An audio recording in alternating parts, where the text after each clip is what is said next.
ನನ್ನ ಅಡಿಕೆ ತೋಟದಾಗ ಪ್ರತಿ ವರ್ಷ ಅಡಿಕೆ ಜಾಸ್ತಿ ಬರೋದು ಒಂದು 2 ವರ್ಷದಿಂದ ಇಳುವರಿ ಕಡಿಮೆ ಆಗಿದೆ. ಬೇರು ಹುಳ ಸರಿ ಮಾಡ್ಕೊಂಡ್ರೆ ಗಿಡ ಚೆನ್ನಾಗಿರ್ತೈತಿ, ಗಿಡ ಚೆನ್ನಾಗಿದ್ರೆ ನಿನಗೆ ಇಳುವರಿ ಬರ್ತೈತಿ ಅಂತೇಳಿ ಅವ್ರು ಹೇಳಿದರು. ಈ ಗರ್ಭ ಕಟ್ಟಕ್ಕಿಂತ 8-9 ತಿಂಗಳು ಮುಂಚೆನೇ ಗಿಡಕ್ಕೆ ನೀವು ಸರಿಯಾಗಿ ಪೋಷಕಾಂಶಗಳನ್ನು ಕೊಟ್ಟರೆ ಅವರು ಹೇಳಿದ್ರ ಮೇರೆಗೆ ನಾನು ಇವತ್ತು ನನ್ನ ತೋಟದಲ್ಲಿ ದಶಗವ್ಯ ಮತ್ತು ಪೋಷಕಾಂಶ ದ್ರವ್ಯನ ಮಾಡ್ತಾಯಿದ್ದೀನಿ. ಆದರೆ ಈ ವರ್ಷ ನಾನು ಒಂದು 40% ಅದಕ್ಕಿಂತ ಕಡಿಮೆ ಅಡಿಕೆನ ತಗೊಳ್ತಾ ಇದ್ದೀನಿ. ನನ್ನ ತೋಟದಲ್ಲಿ ಇಳುವರಿ ಕಡಿಮೆ ಆಗಿದೆ. ಒಂದು ಡ್ರಮ್ ಏನಿದೆ 60 ಟ್ರ್ಯಾಕ್ಟರ್ ಸಗಣಿ ಗೊಬ್ಬರದಷ್ಟು ಕೆಪಾಸಿಟಿಯನ್ನು ಕೊಡುತ್ತೆ. ಯಾವಾಗಲೂ ಮಜ್ಜಿಗೆ ಜಗತ್ತಿನ ಶ್ರೇಷ್ಠ ಶಿಲೀಂಧ್ರನಾಶಕ. ಅಲ್ಲಿ ನೀವು ಗೋಮೂತ್ರ ಅಂದರೆ 500 ಥರದ ಮೈಕ್ರೋಬ್ಸ್ ಇರುತ್ತೆ ಅದರೊಳಗೆ. ಇನ್ನು ಜಿಂಕ್ ಬೇಕು ಅನ್ನೋ ಕಾರಣಕ್ಕೆ ಬ್ಯಾಟ್ರಿ ವೇಸ್ಟ್ ಆಗಿರ್ತಕ್ಕಂಥ ಬ್ಯಾಟ್ರಿನ ಒಡೆದು ಅದನ್ನು ಇದರಲ್ಲಿ ಹಾಕಿರಲಾಗ್ತದೆ. ಆಹಾರನ ಹೊಂದಿರ್ತಾವೆ, ನಾವು ಆಹಾರಗಳನ್ನು ಭೂಮಿ ಕೊಡಬೇಕು ಅನ್ನೋ ಪಾತ್ರದೊಳಗೆ ಈ ಕೆಲಸ ಮಾಡೋದು. ಕಬ್ಬಿಣದ ಅಂಶಗಳು ಕಡಿಮೆ ಆದಾಗ ಗಿಡಗಳು ಹಳದಿ ಆಗ್ತಕ್ಕಂಥದ್ದು ನಡೆಯುತ್ತೆ. ನಂತರ ಏನು ಬೂದಿ ನಾವು ಹಾಗೆ ಹೇಳಿದ್ವಲ್ಲ, ಬೂದಿ ಯಾವುದಾದ್ರೂ ನಡೆಯುತ್ತೆ. ಇದು ಸ್ಮಶಾನದ ಬೂದಿ. ಇದು ಯಾವುದೇ ವಸ್ತುನ ನೀವು ಸುಡ್ರಿ, ಅದರಲ್ಲಿ ಯಾವುದೇ ನ್ಯೂಟ್ರಿಯೆಂಟ್ ಹಾಳಾಗಲ್ಲ. 200 ಲೀಟ್ರ್ ನೀರಿನಲ್ಲಿ 40 ಲೀಟ್ರ್ ಸೇರಿಸಿ ಚೆನ್ನಾಗಿ ಕೈಯಾಡಿ ಪ್ರತಿ ಗಿಡಕ್ಕೆ 1.5 ಅಡಿ ದೂರದಲ್ಲಿ ಇದನ್ನು ಹಾಕಿದರೆ 16,000 ರೂಪಾಯಿ ಇಲ್ಲಿ ಅಂದರೆ 10 ಡ್ರಮ್ ರೆಡಿ ಆಗುತ್ತೆ. ನೀವು ಅರ್ಥ ಮಾಡಿಕೊಡ್ರಿ, 1 ಡ್ರಮ್ ಅಂದ್ರೆ 60 ಟ್ರ್ಯಾಕ್ಟರ್ ಸಗಣಿ ಗೊಬ್ಬರ ರೆಡಿ ಆದಂಗೆ ಇದು. ಅವರು 3 ವರ್ಷ ನನಗೆ ಕಂಪ್ಲೀಟಾಗಿ ಈ ತೋಟ ನಾನು ಹೇಳ್ದಂಗೆ ಮಾಡಿರಿ. ನನ್ನ ಮಾರ್ಗದರ್ಶನ ಏನಿರುತ್ತೆ ಅದನ್ನು ಕಟ್ಟುನಿಟ್ಟಾಗಿ ನೀವು ಮಾಡಿರಿ. ನಿಮ್ಮ ತೋಟನ 100% ರಿಸಲ್ಟ್ ಜೊತೆಗೆ ನೀವು ಬರೀ ಹೆಲ್ದಿ ಅಡಿಕೆ ಗಿಡ ಅಷ್ಟೇ ಅಲ್ಲ, ಎಕರೆಗೆ 100 ಕ್ವಿಂಟಲ್ ಅಡಿಕೆ ದಾಟಿಸ್ತೇನೆ ನಾನು ಅಂಥೇಳಿ ನನಗೊಂದು ಮಾತನ್ನು ಕೊಟ್ಟರು. ಅದನ್ನು ಸೇರಿ ನಂದು 28-29 ಲಕ್ಷದ ಅಡಿಕೆ ಆಗಿತ್ತು 13 ಎಕರೆಗೆ. ನಾನು ಎಲ್ಲ ಸೇರಿ 8 ಎಕರೆಗೆ ನಮಗೆ ಒಂದು 400 ಕ್ವಿಂಟಲ್ ಅಡಿಕೆ ಬರ್ಬೋದೇನೋ ಅಂಥೇಳಿ ನಾನು ಅಂದಾಜು ಇಟ್ಕೊಂಡಿದ್ದೆ. 2ನೇ ಕೊಯ್ಲಿಗೆ ನಮಗೆ ಅಲ್ಲೇ 560-570 ಕ್ವಿಂಟಲ್ ದಾಟಿ ಹೋಗ್ಬಿಟ್ಟೇವೆ. ಸಚಿನ್ ಸರ್ 3 ವರ್ಷ ಕೇಳಿದ್ರು 800 ಕ್ವಿಂಟಲ್ 8 ಎಕರೆಗೆ ಅಡಿಕೆ ಕೊಡೋಕ್ಕೆ. ಆದರೆ ಅವ್ರು ಹೇಳಿದ ಕೆಲಸ ಮಾಡಿದ್ದಕ್ಕೆ ನನಗೆ ಒಂದೇ ವರ್ಷದಲ್ಲಿ 100 ಕ್ವಿಂಟಲ್ ಹಸಿ ಅಡಿಕೆ 1 ಎಕರೆಗೆ ಸರಿಸಮ ಅಂದಾಜು ಸಿಕ್ಕಿದೆ.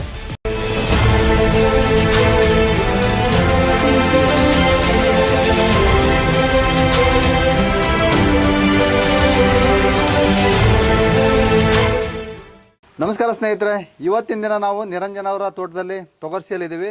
ಇವತ್ತು ನಮ್ಮ ಸಚಿನ್ ಸಾರ್ ಅವರು SS ಕೃಷಿ ಮಠ್ ರಾಣೆಬೆನ್ನೂರು ಅವರು ಇಲ್ಲಿಗೆ ಬಂದಿದ್ದಾರೆ. ದಶಗವ್ಯ ಮತ್ತು ಪೋಷಕಾಂಶ ದ್ರವವನ್ನು 2 ಈ ತೋಟಕ್ಕೆ ಬೇಕಾಗಿರೋಂಥ ಅತಿ ಇಂಪಾರ್ಟೆಂಟ್ ವಸ್ತುಗಳನ್ನು ನಮಗೆ ಮಾಡಿ ಯಾವ ಥರ ಮಾಡೋದು ಅನ್ನೋದನ್ನು ತೋರಿಸ್ತಾ ಇದ್ದಾರೆ. ಸೊ ಅವರ ಕಡೆಯಿಂದನೇ ಕೆಲವೊಂದು ವಿಷಯಗಳನ್ನ ನಾವು ಕಲೆಕ್ಟ್ ಮಾಡ್ಕೊಳ್ಳೋಣ. ಸರ್, ಈ ದಶಗವ್ಯ ಅಂದರೆ ಏನು? ನಮಸ್ಕಾರ. ದಶಗವ್ಯ ನೋಡ್ರಿ, 10 ಪದಾರ್ಥಗಳನ್ನು ಸೇರಿಸಿ ಮಾಡ್ತಕ್ಕಂಥದ್ದು. ಅಂದ್ರೆ ಗವ್ಯಗಳ ಪದಾರ್ಥಗಳು ಅಂದಾಗ ಇದರೊಳಗೆ ಹಾಲು, ಮೊಸರು, ಮಜ್ಜಿಗೆ, ತುಪ್ಪ, ಗೋಮೂತ್ರ, ನಂತರ ಗೋಮಯ, ಸಗಣಿ, ಇವನ್ನ ನಾವು ಸೇರಿಸಿ ಮಾಡ್ತಕ್ಕಂಥದ್ದು. ಅಂದ್ರೆ 5 ಪದಾರ್ಥಗಳನ್ನು ಹಾಕಿದಾಗ ಪಂಚಗವ್ಯ ಅಂತ ಹೇಳ್ತೀವಿ. ಇಲ್ಲಿ ನಾವೇನು ಮಾಡ್ತೀವಿ ಅಂದರೆ ಬೋರಾನ್ ಮತ್ತು ಹೆಚ್ಚಿಗೆ ಬೇಕು ಅನ್ನೋದಕ್ಕೆ ಪಪಾಯನ, ಈಸ್ಟ್ ಕ್ರಿಯೇಷನ್ನು, ನಂತರ ಡೈಜೆಷನ್ನಿಗೆ, ನಂತರ ಏನು ಎಂಜೈಮ್ಸನ್ನು ಇದು ಮಾಡಲಿ ಅನ್ನೋದಕ್ಕೆ ಬಾಳೆಹಣ್ಣನ್ನು, ನಂತರ ಚೇತೋಹಾರಿ ಅಂತೇಳಿ ಎಳನೀರನ್ನು, ನಂತರ ಎಲ್ಲ ರೀತಿಯ ನ್ಯೂಟ್ರಿಯೆಂಟ್ ಹೊಂದಿರುತ್ತೆ ಅನ್ನೋದಕ್ಕೆ ಜೇನುತುಪ್ಪನ, ಇಷ್ಟನ್ನೂ ಸೇರಿಸಿ ಅಂದ್ರೆ 10 ಪದಾರ್ಥಗಳನ್ನು ಸೇರಿಸಿ ಮಾಡಿಸೋದ್ರಿಂದ ದಶಗವ್ಯ ಅಂತ ಹೇಳ್ತೀವಿ. ನಂತರ ಈ ಪೋಷಕಾಂಶ ದ್ರವ್ಯ ಅಂದರೆ ಏನು ಮೈಕ್ರೋ ನ್ಯೂಟ್ರಿಯೆಂಟ್ ಅಂತ ಏನು ನಾವು ಮಾರ್ಕೆಟ್ನಲ್ಲಿ ಖರೀದಿ ಮಾಡ್ತೀವಿ, ನಾವೇ ತಯಾರು ಮಾಡ್ಕೋಬೇಕು. ಅಂದರೆ ತೋಟದಲ್ಲಿ ಈಗೇನು ಅಡಿಕೆ ತೋಟಕ್ಕಾಗಿ ನಿರಂಜನ್ ಅವರು ಇದನ್ನು ಮಾಡಿಸ್ತಾ ಇದ್ದಾರೆ. ನಾವು ಇವತ್ತು ನಿರಂಜನ್ ಅವರ ತೋಟದೊಳಗಿದ್ದೀವಿ, ತೊಗರ್ಸಿಯಿಂದ 1 ಕಿಲೋಮೀಟರ್ನಲ್ಲಿ ಅಷ್ಟೇ. ಅಂದರೆ ಇಲ್ಲಿ ಏನು ಈ ತೋಟದಲ್ಲಿ ಇದನ್ನು ನಾವು ಪೋಷಕಾಂಶ ದ್ರವ್ಯ ಮೈಕ್ರೋ ನ್ಯೂಟ್ರಿಯೆಂಟ್ ಹೆಂಗೆ ಕ್ಯಾಲ್ಸಿಯಂ ಕೊರತೆ ಆಗುತ್ತೆ ಅಂತ ಹೇಳ್ತೀವಿ, ಅಥವಾ ಆಹಾರದ ಕೊರತೆ ಒಳಗೆ ನೀವು ಫೆರಸ್ಸು, ನಂತರ ಜಿಂಕಿನ ಅಂಶಗಳು, ನಂತರ ಕಬ್ಬಿಣದ ಅಂಶಗಳು, ನಂತರ ಅದಕ್ಕೆ ಬೇಕಾದಂಥ ಇನ್ನೂ ಪೂರಕ ಬೇಕಾದಂಥವು ಬೋರಾನ್ ಆಗಿರ್ಬೋದು, ಮೆಗ್ನೀಸಿಯಮ್ ಆಗಿರ್ಬೋದು, ಇವೆಲ್ಲವನ್ನೂ ನಾವು ಮಾಡ್ತಕ್ಕಂಥ ದ್ರವದೊಳಗನ ತಯಾರು ಮಾಡ್ಕೊಳ್ಳೋಣ ಅನ್ನೋ ಉದ್ದೇಶದಿಂದ ಮಾಡ್ತಕ್ಕಂಥದ್ದು. ಇದು ಟೋಟಲ್ ಒಂದು 15 ಎಕರೆ ಪ್ಲಾಟ್. ಇದು 15 ಎಕರೆ ಪ್ಲಾಟ್ ಆಗಿರೋದ್ರಿಂದ ಇಲ್ಲೊಂದು 2,000 ಲೀಟ್ರು ಅಂದರೆ 1,000 ಲೀಟ್ರ್ ದಶಗವ್ಯನೇ, 1,000 ಲೀಟ್ರ್ ಪೋಷಕಾಂಶ ದ್ರವ್ಯನ ಬೇರೆ ಬೇರೆ ಮಾಡ್ತಾ ಇಲ್ಲ, ಒಂದರಲ್ಲೇ ಮಿಶ್ರಣ ಮಾಡಿ. ಈಗ 2 ಇದನ್ನ ಒಂದರಲ್ಲೇ, ಹೌದು, 2 ದ್ರಾವಣನ ನಾವು ಒಂದರಲ್ಲೇನ ಮಾಡ್ತಕ್ಕಂಥದ್ದು. ಪೋಷಕಾಂಶ ದ್ರವ್ಯನ ದಶಗವ್ಯನ ಎರಡನ್ನೂ ಮಿಶ್ರಣ ಮಾಡ್ತಕ್ಕಂಥ ಈ ಟ್ಯಾಂಕಿನ ಕೆಪಾಸಿಟಿ 4,000 ಇದೆ. ನಾವು ಇದರಲ್ಲಿ ಅರ್ಧ ಟ್ಯಾಂಕಿನಲ್ಲಿ ಈಗೆಲ್ಲ ಇದರಲ್ಲಿ ಪಪಾಯ ಹಣ್ಣು ಪೇಸ್ಟ್ ಮಾಡಿ ಹಾಕಿರ್ತಕ್ಕಂಥದ್ದು ಇದು. ನಂತರ ಈಗ ಆಲ್ರೆಡಿ ಬೆಲ್ಲನೂ ಇದರಲ್ಲಿ ಹಾಕಿದ್ದಿದೆ. ಅಲ್ಲಿ ಪಕ್ಕಕ್ಕಿರೋ ಡ್ರಮ್ ಏನಿದೆ ಗೋಮೂತ್ರದಿದೆ, ಹಾಲನ್ನು ತರಲಾಗಿದೆ, ಮೊಸರನ್ನು ತರಲಾಗಿದೆ, ನಂತರ ಮಜ್ಜಿಗೆ ತರಲಾಗಿದೆ, ತುಪ್ಪನ ಈಗ ಸಗಣಿಯಲ್ಲಿ ಮಿಶ್ರಣ ಮಾಡಿ ಇಡಲಾಗಿದೆ. ಎಳೆನೀರು ಇಲ್ಲಿ ತಂದಿಡಲಾಗಿದೆ. ಆಮೇಲೆ 10 ಥರದ ಹಿಟ್ಟುಗಳನ್ನು ತಂದಿಡಲಾಗಿದೆ. ಆನಂತರ ಕಬ್ಬಿಣದ ಮಳೆಗಳನ್ನು ತಂದಿಡಲಾಗಿದೆ. ವೇಸ್ಟ್ ಆಗಿರ್ತಕ್ಕಂಥ ಬ್ಯಾಟ್ರಿಯನ್ನು ತಂದಿಡಲಾಗಿದೆ. ತಾಮ್ರದ ಒಂದು ವೇಸ್ಟ್ ಆಗಿರ್ತಕ್ಕಂಥ ಒಂದು ಪಾತ್ರೆನ ತಂದಿಡಲಾಗಿದೆ. ಇದರ ಜೊತೆಗೆ ಬೂದಿಯನ್ನು ತಂದಿಡಲಾಗಿದೆ. ಇಷ್ಟೆಲ್ಲ ಪದಾರ್ಥಗಳನ್ನು ಇಲ್ಲಿ ತಂದಿಡಲಾಗಿದೆ. ಇದನ್ನು ಇದರಲ್ಲಿ ಸೇರಿಸ್ತೀವಿ. ಸೇರಿಸಿ ಪ್ರತಿ ದಿವಸ ಇದನ್ನು 3 ಬಾರಿ ನಾವೇನು ಮಾಡ್ತಾ ಇರ್ತೀವಿ, ಕಲಕ್ತಾ ಇರ್ತೀವಿ.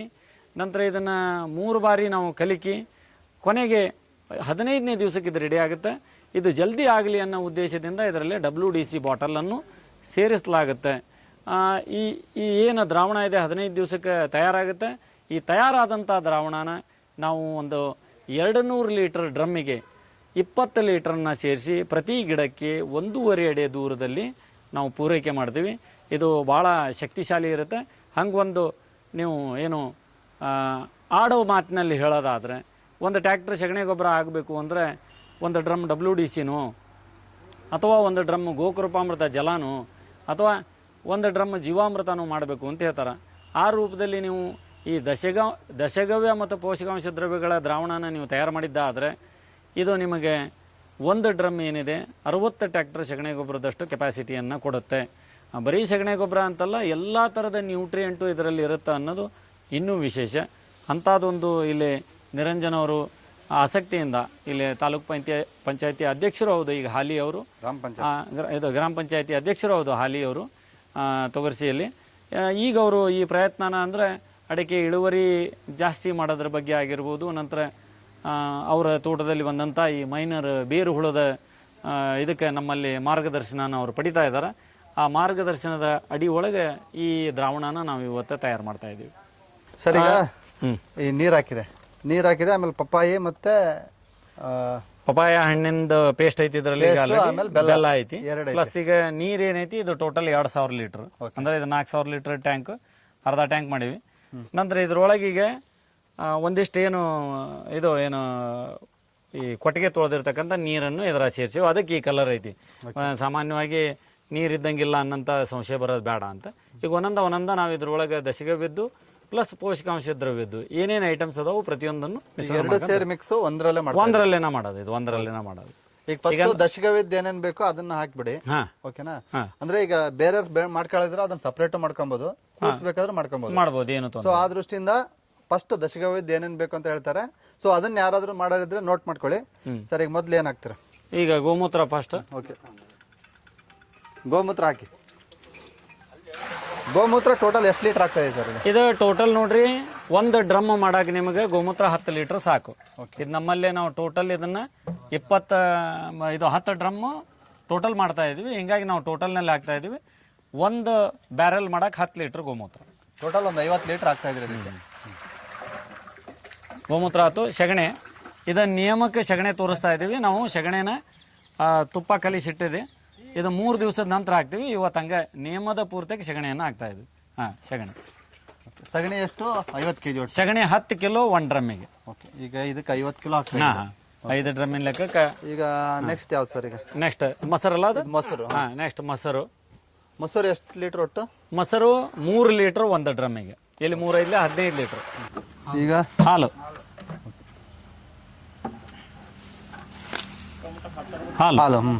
ಹಾಲನ್ನು ಸೇರಿಸಿದ್ವಿ. ಆಮೇಲೆ ಅವನ್ನೆಲ್ಲ ತೊಳೆದು ನೀರು ಹಾಕ್ರಿ ಲಾಸ್ಟಿಗೆ. ಇದು ಹಾಲು 3 ಲೀಟ್ರು, 1 ಡ್ರಮ್ಮಿಗೆ 3 ಲೀಟರ್ ಹಾಲು. ಇನ್ನಿದು ಮಜ್ಜಿಗೆ ಟೋಟಲ್ 10 ಲೀಟರ್ ಬೇಕು 1 ಡ್ರಮ್ಮಿಗೆ. ಇಲ್ಲಿ ನಾವಿಲ್ಲಿ 2 ಅಂದ್ರೆ ಟೋಟಲ್ 50 ಲೀಟರ್ ಹಾಕಾಯ್ತು. ಮಜ್ಜಿಗೆ ಅಂದ್ರೆ ಏನು ಅಂತ ಒಂದು ಕಾನ್ಸೆಪ್ಟ್ ಇದೆ.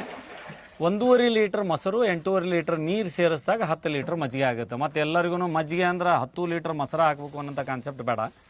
1.5 ಲೀಟರ್ ಮೊಸರನ್ನು 8.5 ಲೀಟರ್ ನೀರಿನೊಳಗೆ ಚೆನ್ನಾಗಿ ಕಡ್ದು ಅದರ ಬೆಣ್ಣೆ ತೆಗೆದ್ರೆ ಅದು ಮಜ್ಜಿಗೆ ಅಂತ ಆಗುತ್ತೆ. ಓಕೆ ಸರಿ, ಮಜ್ಜಿಗೆನ ಏನಕ್ಕೆ ಹಾಕ್ಬೇಕು? ಮಜ್ಜಿಗೆ ನೋಡ್ರಿ, ಯಾವಾಗಲೂ ಮಜ್ಜಿಗೆ ಜಗತ್ತಿನ ಶ್ರೇಷ್ಠ ಶಿಲೀಂಧ್ರನಾಶಕ. ಹಂಗೆ ಮಜ್ಜಿಗೆನ ನಾವು ಎಷ್ಟು ಬಳಸ್ತೀವಿ ಅಷ್ಟು ಜಲ್ದಿ ನಿಮಗೆ ದಶಗವ್ಯ ತಯಾರಾಗುತ್ತೆ. ಹಾಕ್ರಿ, ಇದು ಮಜ್ಜಿಗೆ. ಮಜ್ಜಿಗೆ ಹಾಕೋದ್ರಿಂದ ಶಿಲೀಂಧ್ರ ನಾಶ ಆಗುತ್ತೆ. ಶಿಲೀಂಧ್ರ ಅಂದ್ರೆ ಶಿಲೀಂಧ್ರನಾಶಕ ಗುಣ ಇರುತ್ತೆ ಮಜ್ಜಿಗೆ ಒಳಗೆ. ಹಂಗೆ ಮಜ್ಜಿಗೆ ಟಾಣಿಕೂ ಹೌದು. ನೆಕ್ಸ್ಟ್ ಅದು ಗೋಮೂತ್ರ ಇನ್ನೊಂದು ಸ್ವಲ್ಪ ಉಳಿದೈತಿ, ಅದನ್ನೊಂದು ಹಾಕ್ಬಿಟ್ರಿ. ಈಗ ಗೋಮೂತ್ರ ಸರ್, ಗೋಮೂತ್ರ ಏನು ಕೆಲಸ ಮಾಡುತ್ತೆ?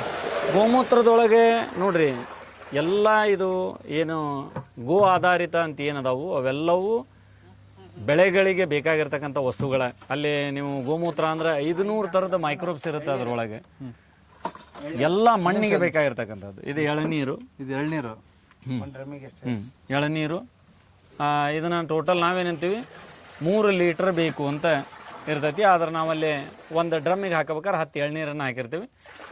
ಇಲ್ಲಿ ಎಷ್ಟಿದೆ ಅದನ್ನ ಅಷ್ಟೂ ಇದನ್ನ ಮಾಡಿ. ಎಳ್ನೀರು ಏನು ಕೆಲಸ ಮಾಡ್ತಿದ್ರಲ್ಲ? ಎಳ್ನೀರು ನೋಡ್ರಿ, ಇದು ಎಳ್ನೀರನ್ನು ನೀವು ಗಿಡಗಳಿಗೆ ನೀವು ಮನೆ ಒಳಗಿನ ಒಂದು ಹೂವಿನ ಗಿಡಕ್ಕೆ ನೀವು ಸ್ಪ್ರೇ ಮಾಡಿ ನೋಡಿದ್ರೂ ಚಿಗುರುಗಳು ಜಲ್ದಿ ಬರ್ತವೆ.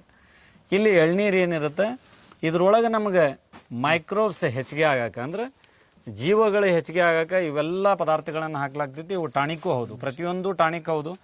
ನಿಮಗೆ ಆರಾಮಿಲ್ದವಂಗೆ ಒಂದು ಎಳ್ನೀರು ಕುಡಿಸಿದ್ರೆ ಅದು ಟಾನಿಕ್ ಕುಡಿಸ್ದಂಗೆ ಅಥವಾ ಒಂದು ಸಲಾಯಿನಿ ಇರಿಸ್ದಂಗೆ ಅಂತ ಹೆಂಗೆ ಹೇಳ್ತಾರಲ್ಲ ಆ ರೂಪದಲ್ಲಿ. ಇನ್ನು ಇವು ಹಿಂಡಿಗಳನ್ನು ಮಣ್ಣೊಂದು ತಗೊಳ್ರಿ. ಮಣ್ಣು ಬದುವಿನ ಮಣ್ಣನ್ನು ತಗೊಳ್ರಿ. ಅಂದ್ರೆ ಈಗ ಮಧ್ಯದಲ್ಲಿ ತಗೊಳ್ಳೋದು ಬೇಡ. ನಿಮ್ಮದೇ ತೋಟದ ಬದುವಿನ ಮಣ್ಣು ಒಂದು ಬಗಸೆ ಮಣ್ಣು ಆರು ಸಾಕು ಒಂದು ಡ್ರಮ್ಮಿಗೆ. ಇಲ್ಲಿ ಇದ್ರ ಪ್ರಕಾರ ನಾವು ಒಂದು ಬುಟ್ಟೆ ಮಣ್ಣು ಹಾಕಾಯ್ತು. ನಿಧಾನ ಹಾಕಿರಿ, ನಿಧಾನ. ಬಗ್ಗೆ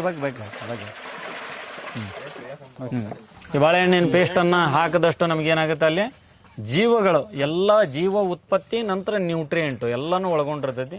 ಹೆಂಗೀಗ ಹಸದಾಗ ಒಂದು ಬಾಳೆಹಣ್ಣನ್ನು ತಿನ್ನತಿ ಅವ್ನು ಹೆಂಗೆ ಸಮಾಧಾನ ಆಗುತ್ತೆ ಹಂಗೆ ಪ್ರತಿಯೊಂದು ವಸ್ತುಗಳು ನಿಮ್ಗೆ ಈ ಮಣ್ಣನ್ನು ಮತ್ತೆ ಫಲವತ್ತಾಗಿ ಮಾಡೋದಕ್ಕೆ ಇವೆಲ್ಲ ಕೆಲಸ ಮಾಡ್ತವೆ. ಈಗ ದಶಕವಿದ್ದ ಇದರ ಜೇನುತುಪ್ಪ ಒಂದು, ಇದು ಪ್ಯೂರ್ ಕಾಡು ಜೇನುತುಪ್ಪ. ಇದು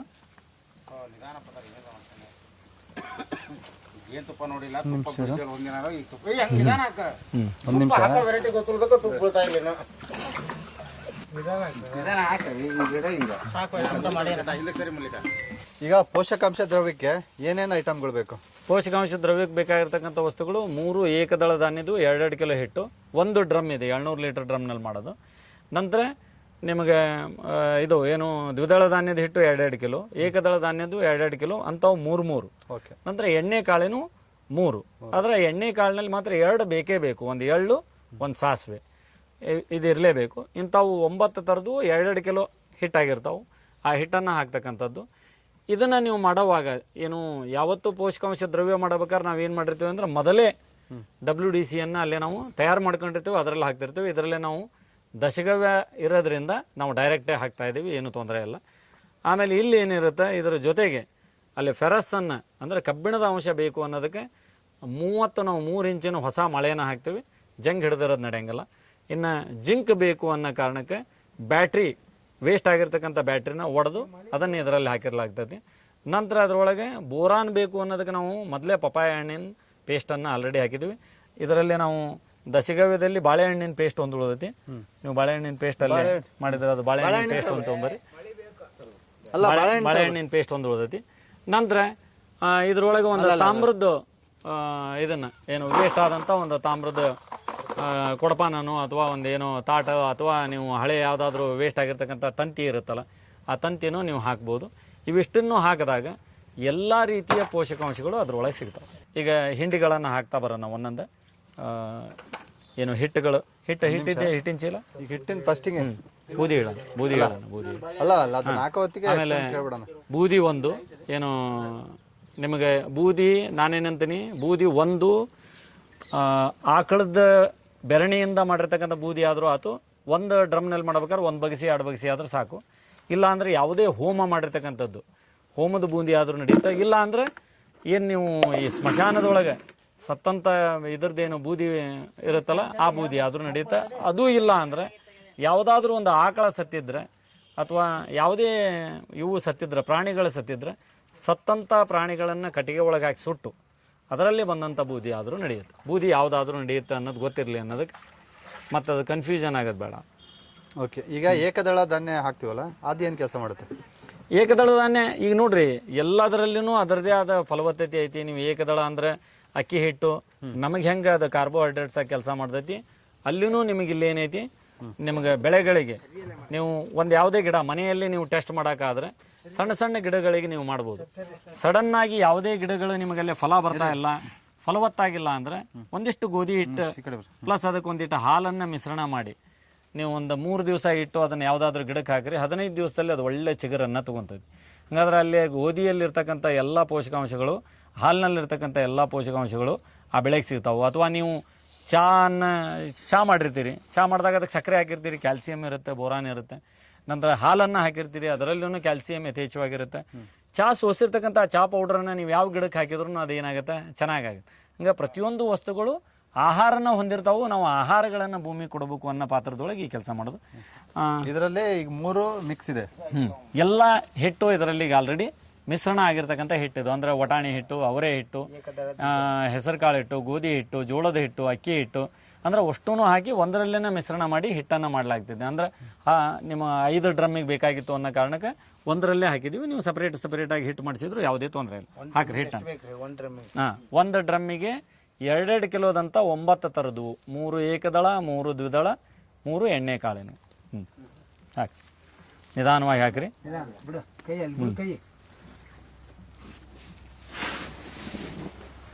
ಆಮೇಲೆ ಇದನ್ನು ಚೆನ್ನಾಗಿ ಕೈ ಆಡಬೇಕು. ಇದು ಮಿಶ್ರಣ ಆಗಬೇಕು. ಇದನ್ನ ಬೇಕಾದ್ರೆ ನೀವು ಬಕೆಟ್ನೊಳಗನ ದ್ರಾವಣ ಮಾಡಿ ಹಾಕಿದ್ರೆ ತೊಂದರೆ ಇಲ್ಲ. ಇದರಲ್ಲಿ ನಾವು WDC ಹಾಕ್ತೀವಿ. ಆಮೇಲೆ ಇದೆಲ್ಲ ಚೆನ್ನಾಗಿ ಮಿಶ್ರಣ ಆ ಹಿಂಡಿಗಳನ್ನು ಹಾಕಿರಿ. ಹಾಕಿರಿ. ಅವು ಎಲ್ಲ ಎಣ್ಣೆ ಕಾಳಿನವು, ಹತ್ತಿಕಾಳು ಹಿಂಡಿ, ನಂತರ ಶೇಂಗಾ ಹಿಂಡಿ, ಇದು ಕುಸುಬೆ ಹಿಂಡಿ ಹಾಕ್ಬಿಡ್ರಿ.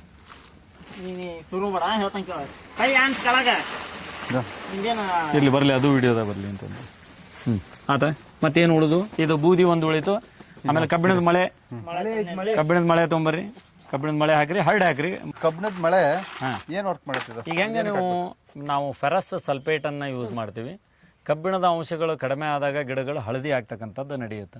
ನೀವು ಈಗೆಲ್ಲ ಶುಂಠಿ ಬೆಳಿತಕ್ಕಂಥವ್ರು ಈ ವರ್ಷ ಎಲ್ಲರೂ ಆ ಪ್ರಾಬ್ಲಮನ್ನು ನೋಡ್ಯಾರ. ಇನ್ನು ಅಡಿಕೆ ಗಿಡಗಳು ಬೇಸಿಗೆಯಲ್ಲಿ ಹಳದಿ ಆಗೋದನ್ನು ಇವರೆಲ್ಲ ನೋಡಿರ್ತಾರೆ. ಆ ಹಳದಿ ಆಗ್ತಕ್ಕಂಥದ್ದು ಏನೈತಿ, ಅದು ಕಬ್ಬಿಣದ ಕೊರತೆ. ಹಾಗೂ ನೀನು ಗರ್ಭಿಣಿ ಹೆಂಗಸು ಯಾವಾಗ ಗರ್ಭಿಣಿ ಆಗಿರ್ತಾಳೋ ಅವಾಗ ಅಲ್ಲಿ ಅವಳ ಫೇಸು ವೈಟ್ ಆದಾಗ ಎನಿಮಿಕ್ ಅಂತ ಹೇಳ್ತಾರೆ, ಕಬ್ಬಿಣದ ಕೊರತೆ ಐತಿ ಅಂತ ಹೇಳ್ತಾರೆ. ಆಟೋಮೆಟಿಕಲ್ಲಿ ನಿಮ್ಗೆ ಗೌರ್ಮೆಂಟ್ ಹಾಸ್ಪಿಟಲ್ನೊಳಗೆ ಏನು ಮಾಡ್ತಾರೆ, ಅವ್ರಿಗೆ ಖರೀದಾದ ಒಂದು ಕ್ಯಾಪ್ಸೂಲನ್ನು, ಕಬ್ಬಿಣದ ಇದನ್ನು ಕೊಡ್ತಾರೆ. ಹಂಗನೆ ಕಬ್ಬಿಣದ ಅಂಶ ಹೊನಗನಿ ಸಪ್ನಲ್ಲಿ ಹೆಂಗೆ ಸಿಗುತ್ತೆ ಅಂತ ನಾವು ಮಾತಾಡ್ತೀವಿ. ನೇರವಾಗಿ ನಾವು ಕಬ್ಬಿಣದ ಇದನ್ನು ಅದಿರನ್ನು ತಂದು ಭೂಮಿಯಿಂದ ಹಾಕೋಕ್ಕಾಗಲ್ಲ ಅನ್ನೋದಕ್ಕೆ ಹೊಸ ಮಳೆಗಳನ್ನು ಹಾಕಿರಿ. ಜಂಗ್ ಹಿಡ್ದಿರ್ತಾವಂತ ಹಾಕಿರ್ಬಾರ್ದು ಅಷ್ಟೇ. ಸುತ್ತಲೂ ಅಲ್ಲೆಲ್ಲ ಹಾಕಿ.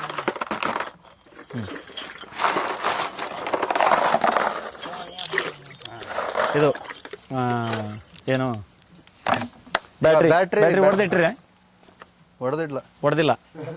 ಅದನ್ನ ಹಂಗೆ ತಂದಿಡ್ರಿ, ಆಮೇಲೆ ಹೊಡೆದಾಕನಂತ. ಆಮೇಲೆ ಇದು ಒಂದು ಬೂದಿ ಪ್ಲಸ್ ಇದನ್ನು ಡಬ್ರಿನೂ. ಇದನ್ನ ಕುಮಾರಣ್ಣ ಒಂದಿಟ್ಟು ಪುಡಿ ಮಾಡ್ಬೇಕು. ಇದನ್ನ ಇದ್ರಲ್ಲೇ ಬೇಡ, ಪೈಪ್ಲಿ ಬೇಡ ಅದು ಕೈಯಿಂದನೇ ಪುಡಿ ಆಗ್ಬೇಕು. ಅದು ಪೈಪ್ಲಿ ಬೇಡ. ಈ ಏನು ಹಂಗೆ ಕೈಲಿ ನಿಧಾನ ಮಾಡ್ರಿ. ಇದು ಬ್ಯಾಟ್ರಿ ಏನಿರುತ್ತೆ ಜಿಂಕನ್ನು ಪೂರೈಕೆ ಮಾಡ್ತೈತಿ. ಇದ್ರೊಳಗಿರ್ತಕ್ಕಂಥದ್ದೆಲ್ಲ ಸತು ಜಿಂಕ್ ಅಂತ ಹೇಳ್ತೀವಿ. ಇದು ವೇಸ್ಟ್ ಆಗಿರ್ತಕ್ಕಂಥದ್ದು ಏನಕ್ಕೂ ಯೂಸ್ ಆಗಲ್ಲ ಅನ್ಕೋಬೇಡ್ರಿ. ಇದು ಅಗ್ರಿಕಲ್ಚರ್ನಲ್ಲಿ ಮಹತ್ತರ ಪಾತ್ರ ವಹಿಸ್ತೈತಿ. ಏನು ಬೆಳೆಗಳ ತೂಕನ ಹೆಚ್ಚಿಸ್ತಕ್ಕಂಥದ್ದು. ಇದನ್ನು ಒಡೆದು ನೀವು ಇದರಲ್ಲಿ ಹಾಕಿದ್ರೆ ಯಾವುದೇ ವೇಸ್ಟ್ ಬ್ಯಾಟ್ರಿ ಆದರೂ ನಡೆಯುತ್ತೆ. ಚೆನ್ನಾಗಿರೋ ಬ್ಯಾಟ್ರಿ ಅಲ್ಲ, ವೇಸ್ಟ್ ಆಗಿರೋದು. ಮತ್ತು ನೀವು ಹೆಂಗು ಮತ್ತು ಬೆಳೆಗಳಿಗೆ ಜಿಂಕ್ ಬೇಕು ಅಂತ ಚೊಚ್ಚಲ ಬ್ಯಾಟ್ರಿ ಹೊಡೆಯಕ್ಕೆ ಶುರು ಮಾಡಿ ಮತ್ತೆ ಅಂಥದ್ದು ಮಾಡಿ ವೇಸ್ಟ್ ಆಗಿರುತ್ತೆ. ಈಗ ಜಿಂಕ್ ಪ್ರಾಬ್ಲಮ್ ಇದ್ರೆ ಏನಾಗುತ್ತೆ ಗಿಡಗಳು? ನೋಡ್ರಿ, ಜಿಂಕ್ ಪ್ರಾಬ್ಲಮ್ ಇದ್ರೆ ಗಿಡಗಳು ಅನ್ನೋದಕ್ಕಿಂತ ತೂಕ ಕಳ್ಕೊಂತಾವು. ಯಾವುದೇ ಬೆಳೆ ಇರಲಿ ತೂಕ ಕಳ್ಕೊಂತೈತಿ. ಹಾಗೂ WHO ನಾರ್ಮ್ಸ್ ಪ್ರಕಾರ, ವರ್ಲ್ಡ್ ಹೆಲ್ತ್ ಆರ್ಗನೈಜೇಷನ್ನಲ್ಲಿ ಹಿಂಗೊಂದು ಮಾತು ಹೇಳ್ತಾರೆ. ಏನು ಅಂದರೆ, ಯಾವ ಬೆಳೆ ಒಳಗೆ ಅಂದ್ರೆ ಯಾವ ಅನ್ನದೊಳಗೆ, ಜೋಳದೊಳಗೆ, ಅಕ್ಕಿ ಒಳಗೆ, ಇದ್ರೊಳಗೆ ಜಿಂಕ್ ಕಡಿಮೆ ಇರ್ತೈತಿ. ಅಂಥ ಜಿಂಕ್ ಕಡಿಮೆ ಇರ್ತಕ್ಕಂಥ ಆಹಾರನ ಗರ್ಭಿಣಿ ಹೆಂಗಸ ಏನಾದರೂ ಊಟ ಮಾಡಿದರೆ ಹುಡ್ತಕ್ಕಂಥ ಮಕ್ಕಳ ಬುದ್ಧಿಮಾಂದ್ಯ ಹುಡ್ತಾರ ಅಂತ. ಹಿಂಗಾದ್ರೆ ಬೆಳೆಯಲ್ಲಿ ಜಿಂಕಿನ ಕೊರತೆ ಆದರೆ ಮಕ್ಕಳಿಗೂ ತೊಂದರೆ ಆಗುತ್ತೆ. ಜಿಂಕ್ ಚೆನ್ನಾಗಿರ್ತಕ್ಕಂಥ ನಾವು ಅನ್ನ ಊಟ ಮಾಡಿದ್ರೆ ಒಬ್ಬ ಪ್ರೆಗ್ನೆನ್ಸಿ ಲೇಡಿ ಬುದ್ಧಿವಂತ ಮಕ್ಕಳು ಹುಡ್ತಾರ ಅಂತ ಒಂದು WHO ನಾರ್ಮ್ಸ್ ಹೇಳುತ್ತೆ. ಆ ಪ್ರಕಾರ ಜಿಂಕನ್ನು ಬೆಳೆಗಳಿಗೆ ನಾವು ಹಿಂಗೂ ಪೂರೈಕೆ ಮಾಡೋಕ್ಕೆ ಸಾಧ್ಯತೆ ಐತಿ ಅನ್ನೋದು ಎಲ್ಲರಿಗೂ ಗೊತ್ತಾಗುತ್ತೆ. ಇದ್ರೊಳಗೆ ಬೂದಿ ಇದೆ. ಬೂದಿ ನಂತರ ಏನು ಬೂದಿ ನಾವು ಹಾಗೆ ಹೇಳಿದ್ವಲ್ಲ, ಬೂದಿ ಯಾವುದಾದ್ರೂ ನಡೆಯುತ್ತೆ. ಇದು ಸ್ಮಶಾನದ ಬೂದಿ ಇದೆ, ಸ್ಮಶಾನದಲ್ಲಿ ಸಿಕ್ಕತಿ. ಹಿಂಗಾಗಿ ಇದನ್ನು ತಂದಾರ. ಪ್ಲಸ್ ಈ ಪಾತ್ರೆ, ಇದು ಏನು COC ಆಕ್ಸಿಕ್ಲೋರೈಡ್ ಅನ್ನ ಹೆಂಗೆ ಈ ಪಾತ್ರೆಯನ್ನು ಒಳಗೆ ಹಾಕ್ಬೇಕಾ? ಈ ಪಾತ್ರೆನ ಒಳಗೆ ಹೋಗೋದು. ಬೂದಿನ ಸುರುರಿ ಪಾತ್ರೆನ ಹಂಗೆ ಡೈರೆಕ್ಟ್ ಹಾಕಿ ಬೂದಿ ಸುರಿ ಹಾಕಿ. ಡ್ರಮ್ನಲ್ಲಿ ಮಾಡುವಾಗ ಒಂದು ಸಣ್ಣ ಲೋಟ ಆದರೂ ಆಯಿತು, ಅಥವಾ ನಿಮ್ಮ ತಾಮ್ರ ತಂತಿಗಳು ಒಂದು 1/4 kg ಅರ್ಧ kg ತಾಮ್ರ ತಂತಿ ಏನು ಬ್ಯಾಟ್ರಿ ಇದ್ರದ್ದು ತಂತಿ ಇರುತ್ತಲ್ಲ ನಿಮ್ದು ಏನು ಈ ಮೋಟ್ರ್ ಇದರಲ್ಲಿ ಮೋಟ್ರ್ ವೈಂಡಿಂಗ್ನಲ್ಲಿ ವೇಸ್ಟ್ ಆಗಿರೋದನ್ನು ಏನು ಸುಟ್ಟು ತೆಗಿತೀರಿ, ತಂತಿ ಅದಾದರೂ ನಡೆಯುತ್ತೆ. ಇದಿಷ್ಟು ಈಗ ಬೂದಿ ಹಾಕಿದ್ರಲ್ಲ, ಬೂದಿಯಲ್ಲಿ ಏನು ನೋಡ್ರಿ, ಬೂದಿ ಅಂದರೆ ಯಾವುದೇ ಒಂದು ವಸ್ತುನ ನೀವು ಸುಟ್ಟಾಗ, ಪ್ರಾಣಿ ಸುಡ್ರಿ, ಕಟ್ಟಿಗೆ ಸುಡ್ರಿ, ಯಾವುದೇ ವಸ್ತುನ ನೀವು ಸುಡ್ರಿ, ಅದರಲ್ಲಿ ಯಾವುದೇ ನ್ಯೂಟ್ರಿಯೆಂಟ್ ಹಾಳಾಗಲ್ಲ. ಭಾಳ ಅಂದ್ರೆ ಸೆಲ್ಸ್ ಅಷ್ಟ ಸಾಯ್ತಾವು. ಇನ್ನು ಉಳಿದಂಥ ಎಲ್ಲ ನ್ಯೂಟ್ರಿಯೆಂಟ್ ಆ ಬೂದಿಯಲ್ಲಿರುತ್ತೆ. ಅದಷ್ಟು ಬೆಳೆಗಳಿಗೆ ಸಿಗುತ್ತೆ. ನೋಡ್ಬೋದು ನೀವು ಎಲ್ಲಾದರೂ ಈಗ ನೀವು ಮೆಕ್ಕೆಜೋಳದ ಕುಳಿಗಳನ್ನು ಸುಟ್ಟಿರ್ತೀರಿ, ಆ ಸುಟ್ಟ ಜಾಗದೊಳಗೆ ನೀವು ಬಿತ್ತನೆ ಮಾಡಿದಾಗ ಅಲ್ಲಿ ಹುಡ್ತಕ್ಕಂಥ ಬೆಳೆ ಎಷ್ಟು ಹುಲಸಾಗಿರ್ತೈತಿ ಅನ್ನೋದನ್ನು ನೋಡ್ಬೋದು. ಅಥವಾ ಬೂದಿ ಹಾಕಿರ್ತಕ್ಕಂಥ ಗಿಡಗಳು ಎಷ್ಟು ಚೆನ್ನಾಗಿರ್ತಾವೆ ಅಂತಲೂ ನೀವು ನೋಡ್ಬೋದು. ಬೂದಿ ಮಣ್ಣನ್ನು ಹಗರು ಮಾಡ್ತೈತಿ, ಪೊಟ್ಯಾಷ್ ಯಥೇಚ್ಛವಾಗಿರುತ್ತೆ, ಎಲ್ಲ ನ್ಯೂಟ್ರಿಯೆಂಟ್ ಅದರಲ್ಲಿ ಇರ್ತೈತಿ. ಹೀಗಾಗಿ ನೀವು 2-3 ಬಗೆಸೆ ಬೂದಿಯನ್ನು ಹಾಕ್ತಕ್ಕಂಥ ಅವಶ್ಯಕತೆ ಅಲ್ಲಿರ್ತೈತಿ. ಇವೆಲ್ಲ ಪದಾರ್ಥಗಳನ್ನು ಹಾಕಿವಿ. 15 ದಿವಸಕ್ಕೆ ಇದು ರೆಡಿ ಆಗುತ್ತೆ. ಈ ರೆಡಿ ಆದಂಥ ದ್ರಾವಣನ 200 ಲೀಟ್ರ್ ನೀರಿನಲ್ಲಿ 40 ಲೀಟ್ರ್ ಸೇರಿಸಿ ಚೆನ್ನಾಗಿ ಕೈಯಾಡಿ ಪ್ರತಿ ಗಿಡಕ್ಕೆ 1.5 ಅಡಿ ದೂರದಲ್ಲಿ ಇದನ್ನು ಹಾಕಿದರೆ ಅವರು ಅಡಿಕೆ ತೂಕ, ಅಡಿಕೆ ಚೆನ್ನಾಗಿ ಆಗೋದ್ರ ಬಗ್ಗೆ, ಬೇರುಗಳು ಚೆನ್ನಾಗಿ ಬರೋದ್ರ ಬಗ್ಗೆ, ನಂತರ ಇಳುವರಿ ಬಗ್ಗೆ, ಇನ್ನು ಹರಳುಗಳು ಉದುರೋದನ್ನು ಕಂಟ್ರೋಲ್ ಮಾಡೋದ್ರ ಬಗ್ಗೆ ಎಲ್ಲ ಕೆಲಸಗಳನ್ನು ಇದರಲ್ಲಿ ಮಾಡ್ಬೋದು. ಇದನ್ನು ರೈತರು ತಾವೇ ಮಾಡ್ಕೋಬೋದು. ಪ್ರತಿಯೊಬ್ಬರು ಇದನ್ನು ಮಾಡೋಕ್ಕೆ ಅನುಕೂಲ ಇದೆ, ಏನೂ ತೊಂದರೆ ಇಲ್ಲ. ಇವಿಷ್ಟು ಪದಾರ್ಥಗಳನ್ನು ಸೇರಿಸ್ಬೇಕು ಅಂದಾಗ ಮನುಷ್ಯನಲ್ಲಿ ಏನಾಗುತ್ತೆ, ಹಂಗೆ ಮೋಸ್ಟ್ಲಿ ಇದೆಲ್ಲದು ಸೇರಿಸಿದ್ರಲ್ಲ ನಿರಂಜನ್ ಅವರ ಖರ್ಚು ಎಷ್ಟು ಬಂತು? ಇದು 16,000 ಆಯ್ತು. 16,000 ರೂಪಾಯಿ ಇಲ್ಲಿ ಅಂದ್ರೆ 10 ಡ್ರಮ್ ರೆಡಿ ಆಗುತ್ತೆ. ನೀವು ಅರ್ಥ ಮಾಡ್ಕೊಡ್ರಿ, 1 ಡ್ರಮ್ ಅಂದ್ರೆ 60 ಟ್ರ್ಯಾಕ್ಟರ್ ಸಗಣಿ ಗೊಬ್ಬರ ರೆಡಿ ಆದಂಗೆ. ಇದು ಅಷ್ಟು ಪವರ್ ಇದರಲ್ಲಿ ಇರುತ್ತೆ. ಇಂಥದ್ದು 16,000 ರೂಪಾಯಿ ಖರ್ಚು ಮಾಡ್ಯಾರ ಅವರು. 15 ಎಕರೆ ಇದೆ. 1 ಎಕರೆಗೆ 1,000 ಖರ್ಚು ಮಾಡ್ದಂಗೆ ಆಯಿತು. ಇನ್ನು ನೀವು ಏನು ತುಪ್ಪ ಹಾಕೀವಿ ಅಂದರು ನೋಡುವಾಗ ಏನಾಗುತ್ತೆ, ಅದು ಜನರಿಗೆ ಬೇರೆ ವಿರೋಧಕ್ಕೆ ಬೇಡ.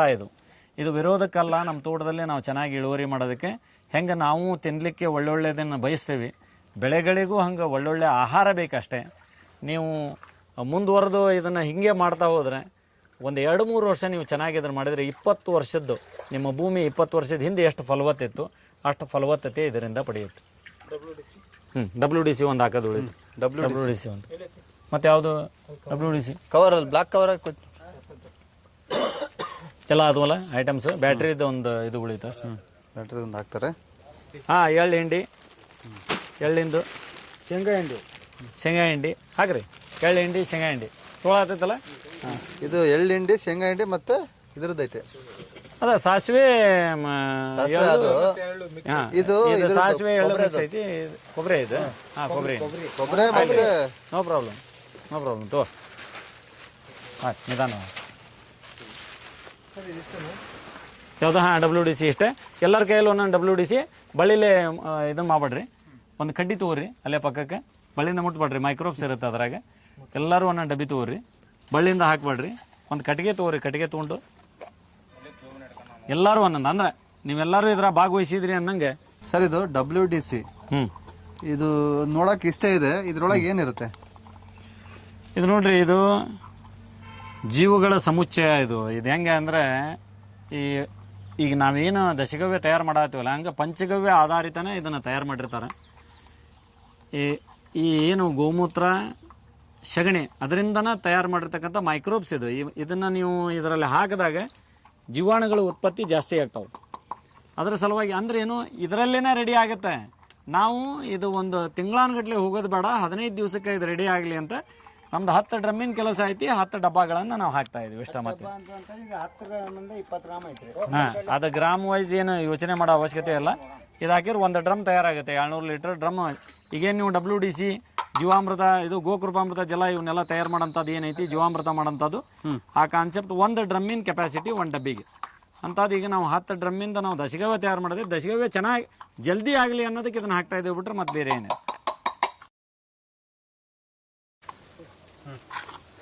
ಓಕೆ, ಇವತ್ತಿನ ದಿನ ದಶಗವ್ಯ ಮತ್ತು ಪೋಷಕಾಂಶ ದ್ರವ್ಯ ಇದನ್ನು ನಿರಂಜನ್ ಅವ್ರ ತೋಟದಲ್ಲಿ ಮಾಡಿಸಿದ್ದಾರೆ. ಒಂದು 2,000 ಲೀಟ್ರನ್ನ ಮಾಡಿಸಿದ್ದಾರೆ. ಇದನ್ನು ಅವ್ರು ಏನಕ್ಕೆ ಮಾಡಿಸ್ತಾ ಇದ್ದಾರೆ ಮತ್ತು ಇದನ್ನು ಸಜೆಸ್ಟ್ ಮಾಡಿದ್ದು ಯಾರು ಅಂತ ಅವ್ರ ಬಾಯಲ್ಲೇ ಕೇಳೋಣ. ನಿರಂಜನ್ ಅವರೇ, ಇದನ್ನು ಮೇನಾಗಿ ಇದು ಪ್ರತಿಯೊಬ್ಬ ರೈತರು ಮಾಡಬೇಕು, ಬಟ್ ನೀವು ಆಸಕ್ತಿ ವಹಿಸಿ ಇದನ್ನು ಏನಕ್ಕೆ ಮಾಡ್ತಾ ಇದ್ದೀರಾ? ನಾವು 2 ತಿಂಗಳಿಂದ ನನ್ನ ತೋಟಕ್ಕೆ ನಮ್ಮ ಸ್ನೇಹಿತರು, ನಮ್ಮ ಸಹೋದರ ಅಂತ ಬಸವಂತಣ್ಣವ್ರನ್ನ ಕರ್ಕೊಂಬಂದೆ. ನನ್ನ ಅಡಿಕೆ ತೋಟದಾಗ ಪ್ರತಿ ವರ್ಷ ಅಡಿಕೆ ಜಾಸ್ತಿ ಬರೋದು 1-2 ವರ್ಷದಿಂದ ಇಳುವರಿ ಕಡಿಮೆ ಆಗಿದೆ. ಹೋದ ವರ್ಷ ಇಳುವರಿ ಬಂದಷ್ಟು ಈ ವರ್ಷ ಅದಕ್ಕಿಂತ ಕಡಿಮೆ ಆಗಿದೆ, ಬರ್ತಾ ಇಲ್ಲ. ಏನು ಸಮಸ್ಯೆ ಆಗಿದೆ ನೋಡ್ಬಾ ಅಂತೇಳಿ ಕರ್ಕೊಂಬಂದೆ. ಅವಾಗ ಬಸವಂತಣ್ಣರು ಬಂದು ನೋಡಿದರು. ಅದಾದಮೇಲೆ ಬಸವಂತಣ್ಣರು ಸಚಿನ್ ಸರ್ನು ಕೂಡ ನಮ್ಮ ತೋಟಕ್ಕೆ ಕರೆಸಿದ್ರು.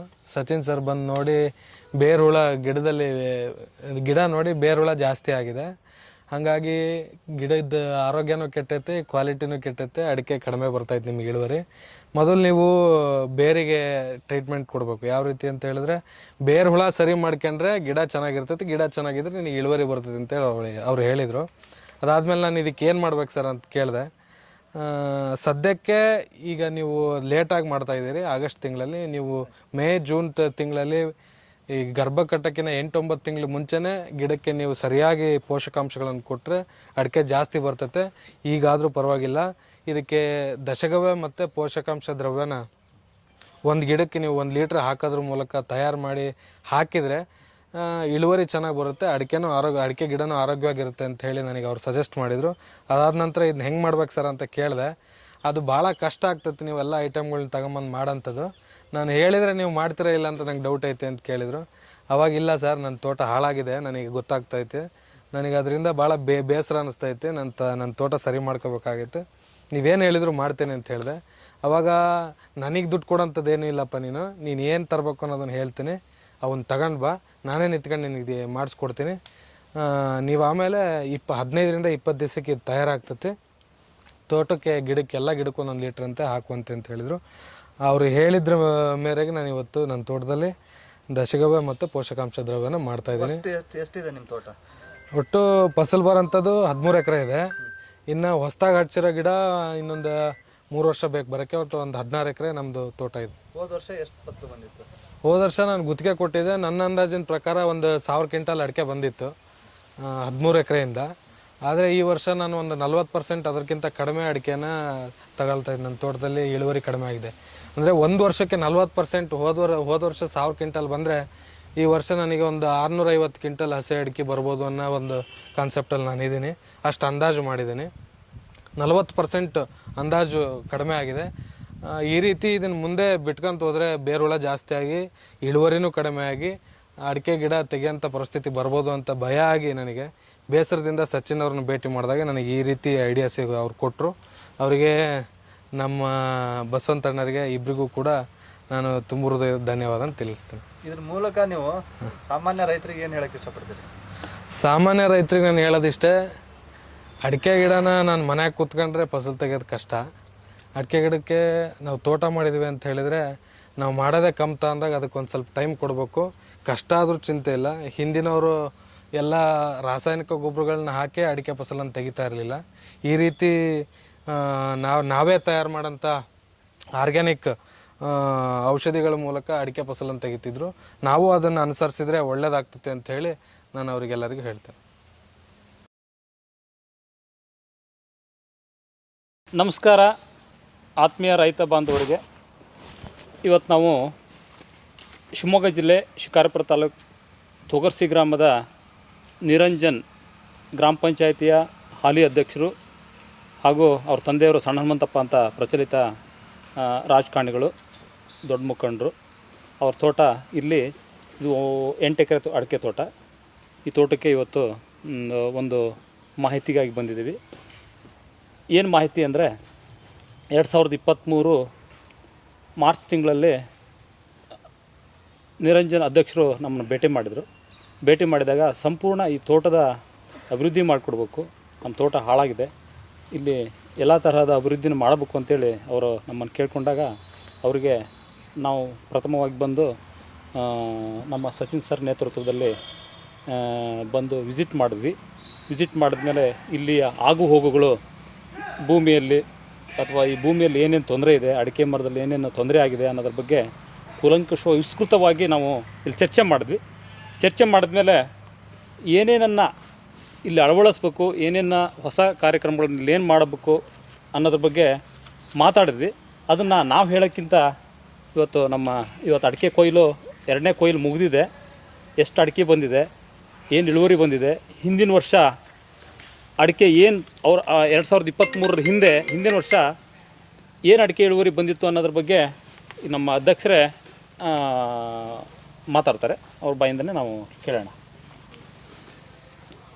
ಸಹೋದರರಾದ ಬಸವಂತಪ್ಪನವರಿಗೂ ಹಾಗೂ ನನ್ನ ಕೃಷಿ ಮಾರ್ಗದರ್ಶಕರಾದ ಸಚಿನ್ ಕಬ್ಬೂರ್ ಅವರಿಗೂ ಹೃದಯಪೂರ್ವಕ ಧನ್ಯವಾದಗಳೊಂದಿಗೆ ನನ್ನ ನಮಸ್ಕಾರಗಳನ್ನು ತಿಳಿಸ್ತೇನೆ. ಆತ್ಮೀಯ ರೈತ ಮಿತ್ರರೇ, ನಾನು 2023ರಲ್ಲಿ ನನ್ನ ತೋಟಕ್ಕೆ ನನ್ನ ಸಹೋದರ ಬಸವಂತಪ್ಪನವ್ರನ್ನ, ಅವ್ರದ್ದು ಫರ್ಟಿಲೈಸರ್ ಶಾಪ್ ಇದೆ ಇಲ್ಲೊಂದು, ಅವರನ್ನು ಕರ್ಕೊಂಬಂದೆ. ನನ್ನ ತೋಟ ಅಡಿಕೆ ಫಸಲು ಬರ್ತಾಯಿಲ್ಲ. ಈ ವರ್ಷದ ಕೊಯ್ಲು ನಮಗೆ ಎಲ್ಲ ಸೇರಿ ಒಂದು 350 ಕ್ವಿಂಟಲ್ ಆಗಿರ್ಬೋದು, ಒಂದು 28-29 ಲಕ್ಷ ದುಡ್ಡು ಬಂದಿರ್ಬೋದು ಅಷ್ಟೇ. ಹಾಗಾಗಿ ನನಗೆ ಒಳ್ಳೆ ಫಸಲು ಬರಬೇಕು. 8 ಎಕರೆ ನಮ್ಮದು ಅಡಿಕೆ ತೋಟ ಇದೆ. ಇದಕ್ಕೇನಾದ್ರು ಒಂದು ವ್ಯವಸ್ಥೆ ಮಾಡ್ಬೇಕು. ನೀವು ಒಳ್ಳೆ ಅಡಿಕೆ ಬೆಳೆಗಾರ ನಾನು ಆಗ್ಬೇಕು. ದುಡ್ಡು ಹೆಚ್ಚಿಗೆ ಬರುತ್ತೋ ಕಮ್ಮಿ ಬರುತ್ತೋ ಆಮೇಲಿಂದು, ಒಂದು ಎಕರೆಗೆ ಒಂದು 85 ಕ್ವಿಂಟಲ್ ಮೇಲೆ ನಾನು ಅಡಿಕೆ ಬೆಳಿಬೇಕು ಅಂಥೇಳಿ ಅವ್ರ ಹತ್ರ ಬಂದು ಹೇಳ್ಕೊಂಡೆ. ಅಡಿಕೆ ಬೆಳಿಲಿಲ್ಲ ಅಂದರೂ ಪರವಾಗಿಲ್ಲ, ನನ್ನ ಗಿಡ ಪೂರ್ತಿ ಎಲೆ ಚುಕ್ಕೆ ರೋಗ ಬಂದೈತೆ, ಬೇರುಳ ರೋಗ ಬಂದೈತೆ, ಹಿಡಿಮುಂಡಿಗೆ ರೋಗ ಬಂದೈತೆ. ನಾನು ತೋಟಕ್ಕೆ ಹೋದರೆ ನನಗೆ ಬೇರೆಯವ್ರ ತೋಟಕ್ಕೆ ಹೋದಾಗ ಏನೋ ಒಂದು ಸ್ಯಾಟಿಸ್ಫ್ಯಾಕ್ಷನ್, ಸಮಾಧಾನ, ಖುಷಿ ಇರುತ್ತೆ. ಆದರೆ ನನ್ನ ತೋಟಕ್ಕೆ ಬಂದಾಗ ನನಗೆ ಆ ಸಮಾಧಾನ, ತೃಪ್ತಿ ಸಿಗ್ತಾ ಇಲ್ಲ. ನನ್ನ ತೋಟಕ್ಕೆ ಬಂದಾಗ ನನಗೆ ಅಡಿಕೆ ಕಮ್ಮಿ ಇದ್ರೂ ಚಿಂತೆ ಇಲ್ಲ, ಆ ರೋಗ ಇರಬಾರ್ದು, ಗಿಡಗಳು ಹೆಲ್ದಿಯಾಗಿರ್ಬೇಕು, ಅದನ್ನು ನನ್ನ ಕಣ್ಣಿಂದ ನೋಡ್ಬೇಕು ನಾನು. ಆ ರೀತಿ ನನ್ನ ತೋಟನ ಮೊದಲು ಮಾಡಿರಿ ನೀವು ಅಂತೇಳಿ ಇವ್ರ ಹತ್ರ ಬಂದೆ. ಇವರು ಸಚಿನ್ ಸರ್ ಕಬ್ಬೂರು, ಇವರನ್ನು ಪರಿಚಯ ಮಾಡಿಸ್ಕೊಟ್ರು. ಇವ್ರನ್ನ ನಮ್ಮ ತೋಟಕ್ಕೆ ಕರ್ಕೊಂಬಂದರು. ನನ್ನ ತೋಟಕ್ಕೆ ಕರ್ಕೊಂಬಂದ್ಮೇಲೆ ನಮ್ಮ ತೋಟ ನೋಡಿದಂಥ ಇವರು ಮೊದಲು ಇದನ್ನು ಮಣ್ಣು ಪರೀಕ್ಷೆಯನ್ನು ಮಾಡಿರಿ, ಬೇರುಳ ಇದರಲ್ಲಿ ಎದ್ದು ಕಾಣ್ತೈತೆ ಅಂಥೇಳಿ ನನಗೆ ಸಜೆಸ್ಟ್ ಮಾಡಿದರು. ಅವ್ರು ಹೇಳಿದ್ದನ್ನು ನಾನು ಗಣ್ಯಕ್ಕೆ ತೆಗೆದುಕೊಳ್ಳೋದು ಬೇಡವೋ ನಂಗೆ ಡೌಟ್ ಇತ್ತು. ಭಾಳಷ್ಟು ಜನ ಭಾಳ ಔಷಧಿಗಳನ್ನು, ಭಾಳ ಸಿಂಪಡಣೆಗಳನ್ನ ಕೊಟ್ಟಿದ್ದರು, ಯಾವುದೂ ಸರಿಯಾಗಿರಲಿಲ್ಲ. ಮೇಲ್ಗಡೆ ಎಲೆ ಚುಕ್ಕೆ ಸರಿಯಾಗಕ್ಕೆ ಏನೇನೋ ಔಷಧಿಗಳನ್ನ ಹಾಕಿದ್ದೆ, ಆದರೂ ಸರಿಯಾಗಿರಲಿಲ್ಲ. ಇವ್ರ ಮಾತನ್ನು ಕೇಳಬೇಕೋ ಬೇಡವೋ ಡೌಟ್ನಲ್ಲಿದ್ದೆ. ಆದರೂ ಅವ್ರನ್ನ ನೋಡಿದಾಗ ಒಂದು ಸಲ ಪ್ರಯತ್ನ ಮಾಡೋಣ, ಒಂದು ಸಲ ನೋಡೋಣ ಅಂಥೇಳಿ ಅವ್ರು ಹೇಳಿದ ರೀತಿಯಲ್ಲಿ ಮಣ್ಣು ಪರೀಕ್ಷೆಯನ್ನು ಮಾಡಿಸಿದೆ. ಬೇರು ಹುಳಕ್ಕೆ ಅವ್ರು ಕೊಟ್ಟಂಥ ಏನು ಔಷಧಿಗಳನ್ನು ಹಾಕಿದೆ. ಮೆಟ್ರಾಜಿಯಮ್ ಬೇರು ಹುಳಕ್ಕೆ ಅಂಥೇಳಿ ನಾವು ಸಜೆಸ್ಟ್ ಮಾಡಿದ ರೀತಿಯಲ್ಲಿ ಟ್ರೈಕೋಡರ್ಮಾ, ಸುಡಾಮೋನಸ್ ಜೊತೆ ಮತ್ತು ಮೆಟ್ರಾಜಿಯಮನ್ನು ಹಾಕಿದೆ. ಅವರು 3 ವರ್ಷ ನನಗೆ ಕಂಪ್ಲೀಟಾಗಿ ಈ ತೋಟ ನಾನು ಹೇಳ್ದಂಗೆ ಮಾಡಿರಿ, ನನ್ನ ಮಾರ್ಗದರ್ಶನ ಏನಿರುತ್ತೆ ಅದನ್ನು ಕಟ್ಟುನಿಟ್ಟಾಗಿ ನೀವು ಮಾಡಿರಿ. ನಿಮ್ಮ ತೋಟನ 100% ರಿಸಲ್ಟ್ ಜೊತೆಗೆ ನೀವು ಬರೀ ಹೆಲ್ದಿ ಅಡಿಕೆ ಗಿಡ ಅಷ್ಟೇ ಅಲ್ಲ, ಎಕರೆಗೆ 100 ಕ್ವಿಂಟಲ್ ಅಡಿಕೆ ದಾಟಿಸ್ತೇನೆ ನಾನು ಅಂಥೇಳಿ ನನಗೊಂದು ಮಾತನ್ನು ಕೊಟ್ಟರು. ನನಗೆ ಭಾಳ ಖುಷಿ ಆಯ್ತು, ಕಾನ್ಫಿಡೆನ್ಸ್ ಇತ್ತು ಅವ್ರ ಮಾತು ಕೇಳಿ ನನಗೆ. ಆಯಿತು ಅಂಥೇಳಿ ಮೊದಲು ಅದಕ್ಕೆ ಬೇರು ಹುಳಕ್ಕೆ ಮೆಟ್ರಾಜಿಯಮ್ಮು, ಟ್ರೈಕೋಡರ್ಮಾ, ಸುಡಾಮೋನಸ್ ಹಾಕಿದೆ. ಅದಾದಮೇಲೆ 2 ಸಲ ಫರ್ಟಿಲೈಸರ್ ಮಾಮೂಲಿಯಾಗಿ ಕೊಡೋ ರೀತಿ ಕೊಟ್ಟಾದಮೇಲೆ ಏನೋ ಒಂದು 2 ತಿಂಗಳೊಳಗೆ ಒಂದು ಸ್ವಲ್ಪ ಚೇತರಿಕೆ ಕಾಣಿಸ್ದ ರೀತಿ ಗರಿಗಳೆಲ್ಲ ಕಾಣಿಸ್ತಾ ಇತ್ತು, ಹೊಸ ಸುಳಿಗಳೆಲ್ಲ ಚೆನ್ನಾಗಿ ಬಂದಿತ್ತು. ನನಗೆ ಒಂಥರ ಖುಷಿ ಅನ್ನಿಸ್ತು. ಅದಾದಮೇಲೆ ಮಳೆ ಬೇರೆ ಕಮ್ಮಿ ಇತ್ತು. ಮಳೆ ಕಮ್ಮಿ ಐತೆ, ಇವ್ರು ಕೊಟ್ಟಿದ್ದನ್ನೆಲ್ಲ ಹಾಕ್ತದಾನೆ, ಬರ್ತತೋ ಇಲ್ಲ ಫಸಲು, ಅಡಿಕೆ ಗಿಡ ಚೆನ್ನಾಗಿ ಆಗ್ತತೋ ಇಲ್ಲ ಅಂತ ಅವಾಗೂ ಡೌಟ್ನಾಗೆ ಇದ್ದೆ. ಆದರೂ ಅವ್ರು ಹೇಳಿದ ಕೆಲಸ ಎಲ್ಲ ಮಾಡ್ತಾಯಿದ್ದೆ.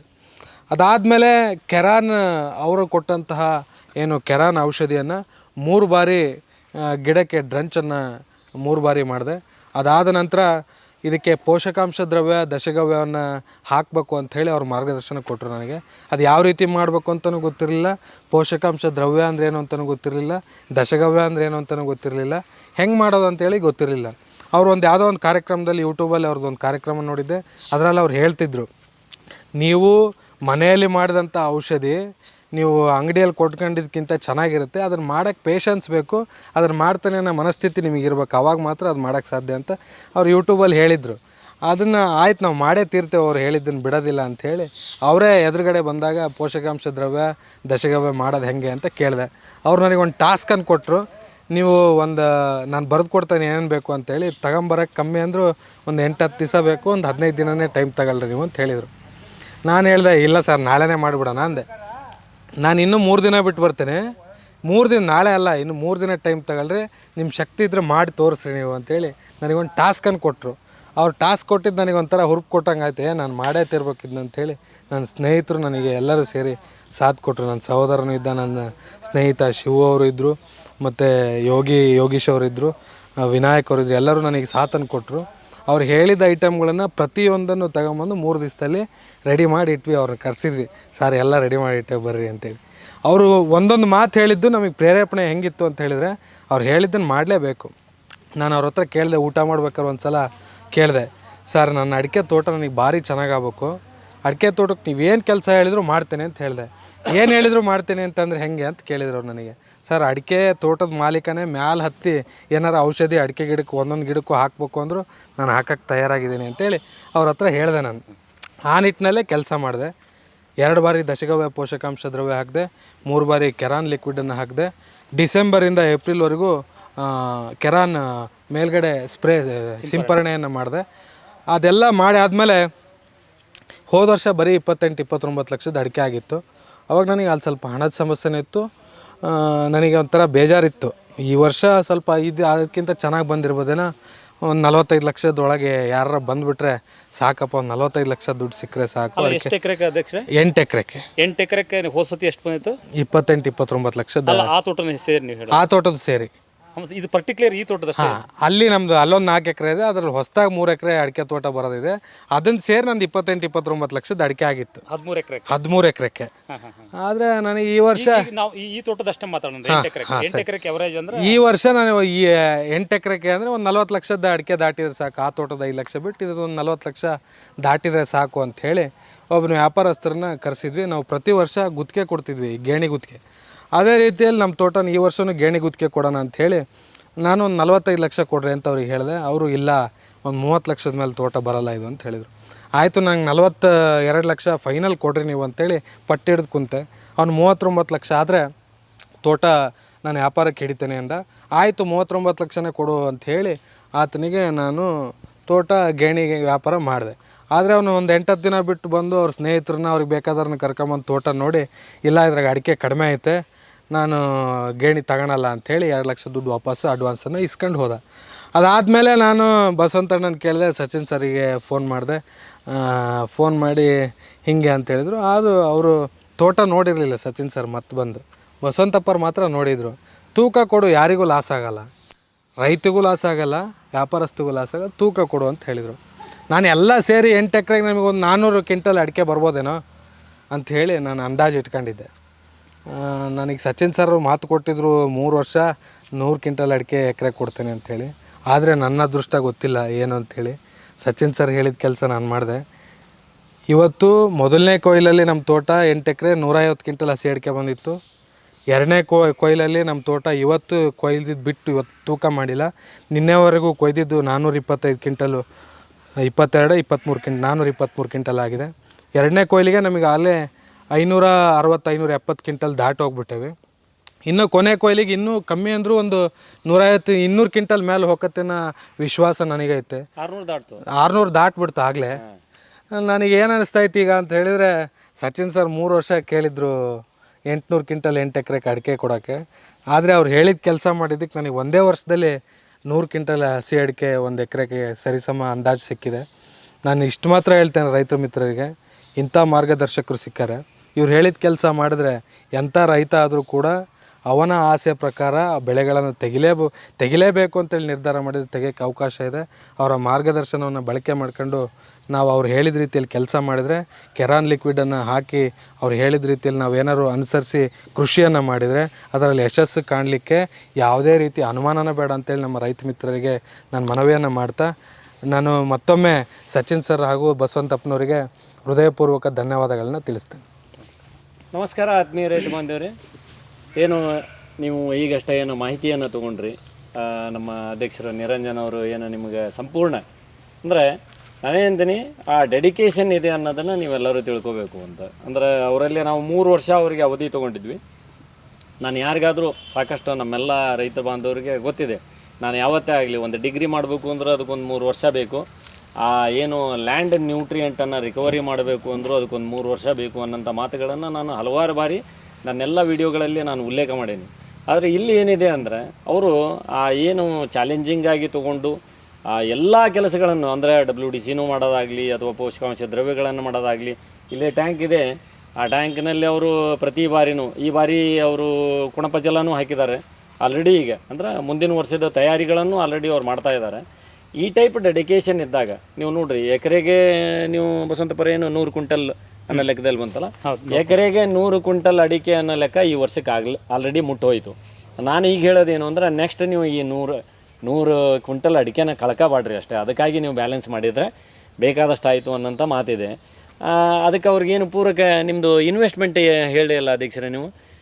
ಆಯಿತು, ಏನು ಜನರೇನು ಅವ್ರ ತಲೆಯಲ್ಲಿ 8 ಎಕರೆಗೆ ನೀವು ಎಷ್ಟು ಇನ್ವೆಸ್ಟ್ಮೆಂಟ್ ಮಾಡಿದ್ರಿ ಅನ್ನೋದೇ ಒಂದು ಮತ್ತು ಎಂಥದ್ದು ಗುಪ್ತ ರಹಸ್ಯ ಆಗಬಾರ್ದು. 1 ಎಕರೆಗೆ ಎಷ್ಟು ಮಾಡಿದ್ರಿ ಅಂತ. ನೀವು ಓವರ್ ಆಲ್ 8 ಎಕರೆಗೆ ಹೇಳ್ಬಿಡ್ರಿ, ಏನು ತೊಂದರೆ ಇದೆ. ನಾವಂತೂ ಎಲ್ಲರಿಗೂ ಕಾಮನ್ ಆಗಿ ಬಯಸೋದು 60,000 ಇನ್ವೆಸ್ಟ್ಮೆಂಟು ಅಂತ ನಾವೆಲ್ಲರಿಗೂ ಹೇಳ್ತಾ ಇರ್ತೀವಿ. 60,000ದಲ್ಲಿ 2 ಬಾರಿ ಫರ್ಟಿಲೈಸರ್ ಬರುತ್ತೆ, 3 ಬಾರಿ ಡ್ರೆಂಚಿಂಗ್ ಬರುತ್ತೆ, 2 ಬಾರಿ ಸಿಂಪರಣೆ ಬರುತ್ತೆ. ಇದನ್ನು ನಾವು ಎಲ್ಲರಿಗೂ ಹೇಳ್ತಾ ಇರ್ತೀವಿ. ನಿಮ್ಮ ಸೈಡ್ನಿಂದ ನೀವು ದಶಗವ್ಯ, ಪೋಷಕಾಂಶ ದ್ರವ್ಯ ಅಥವಾ ಸಗಣಿ ಗೊಬ್ಬರ ಅದು ನಿಮ್ಮ ಮನೆಯದು, ಅದನ್ನು ನಾವು ಇನ್ವೆಸ್ಟ್ಮೆಂಟ್ನಲ್ಲಿ ಕನ್ಸಿಡರ್ ಮಾಡಲ್ಲ. ಇನ್ವೆಸ್ಟ್ಮೆಂಟ್ನಲ್ಲಿ ನಾವು ಕನ್ಸಿಡರ್ ಮಾಡೋದು 2 ಬಾರಿ ಫರ್ಟಿಲೈಸರು, ಅದು ಸಾಯಿಲ್ ಟೆಸ್ಟ್ ಆಧಾರಿತ.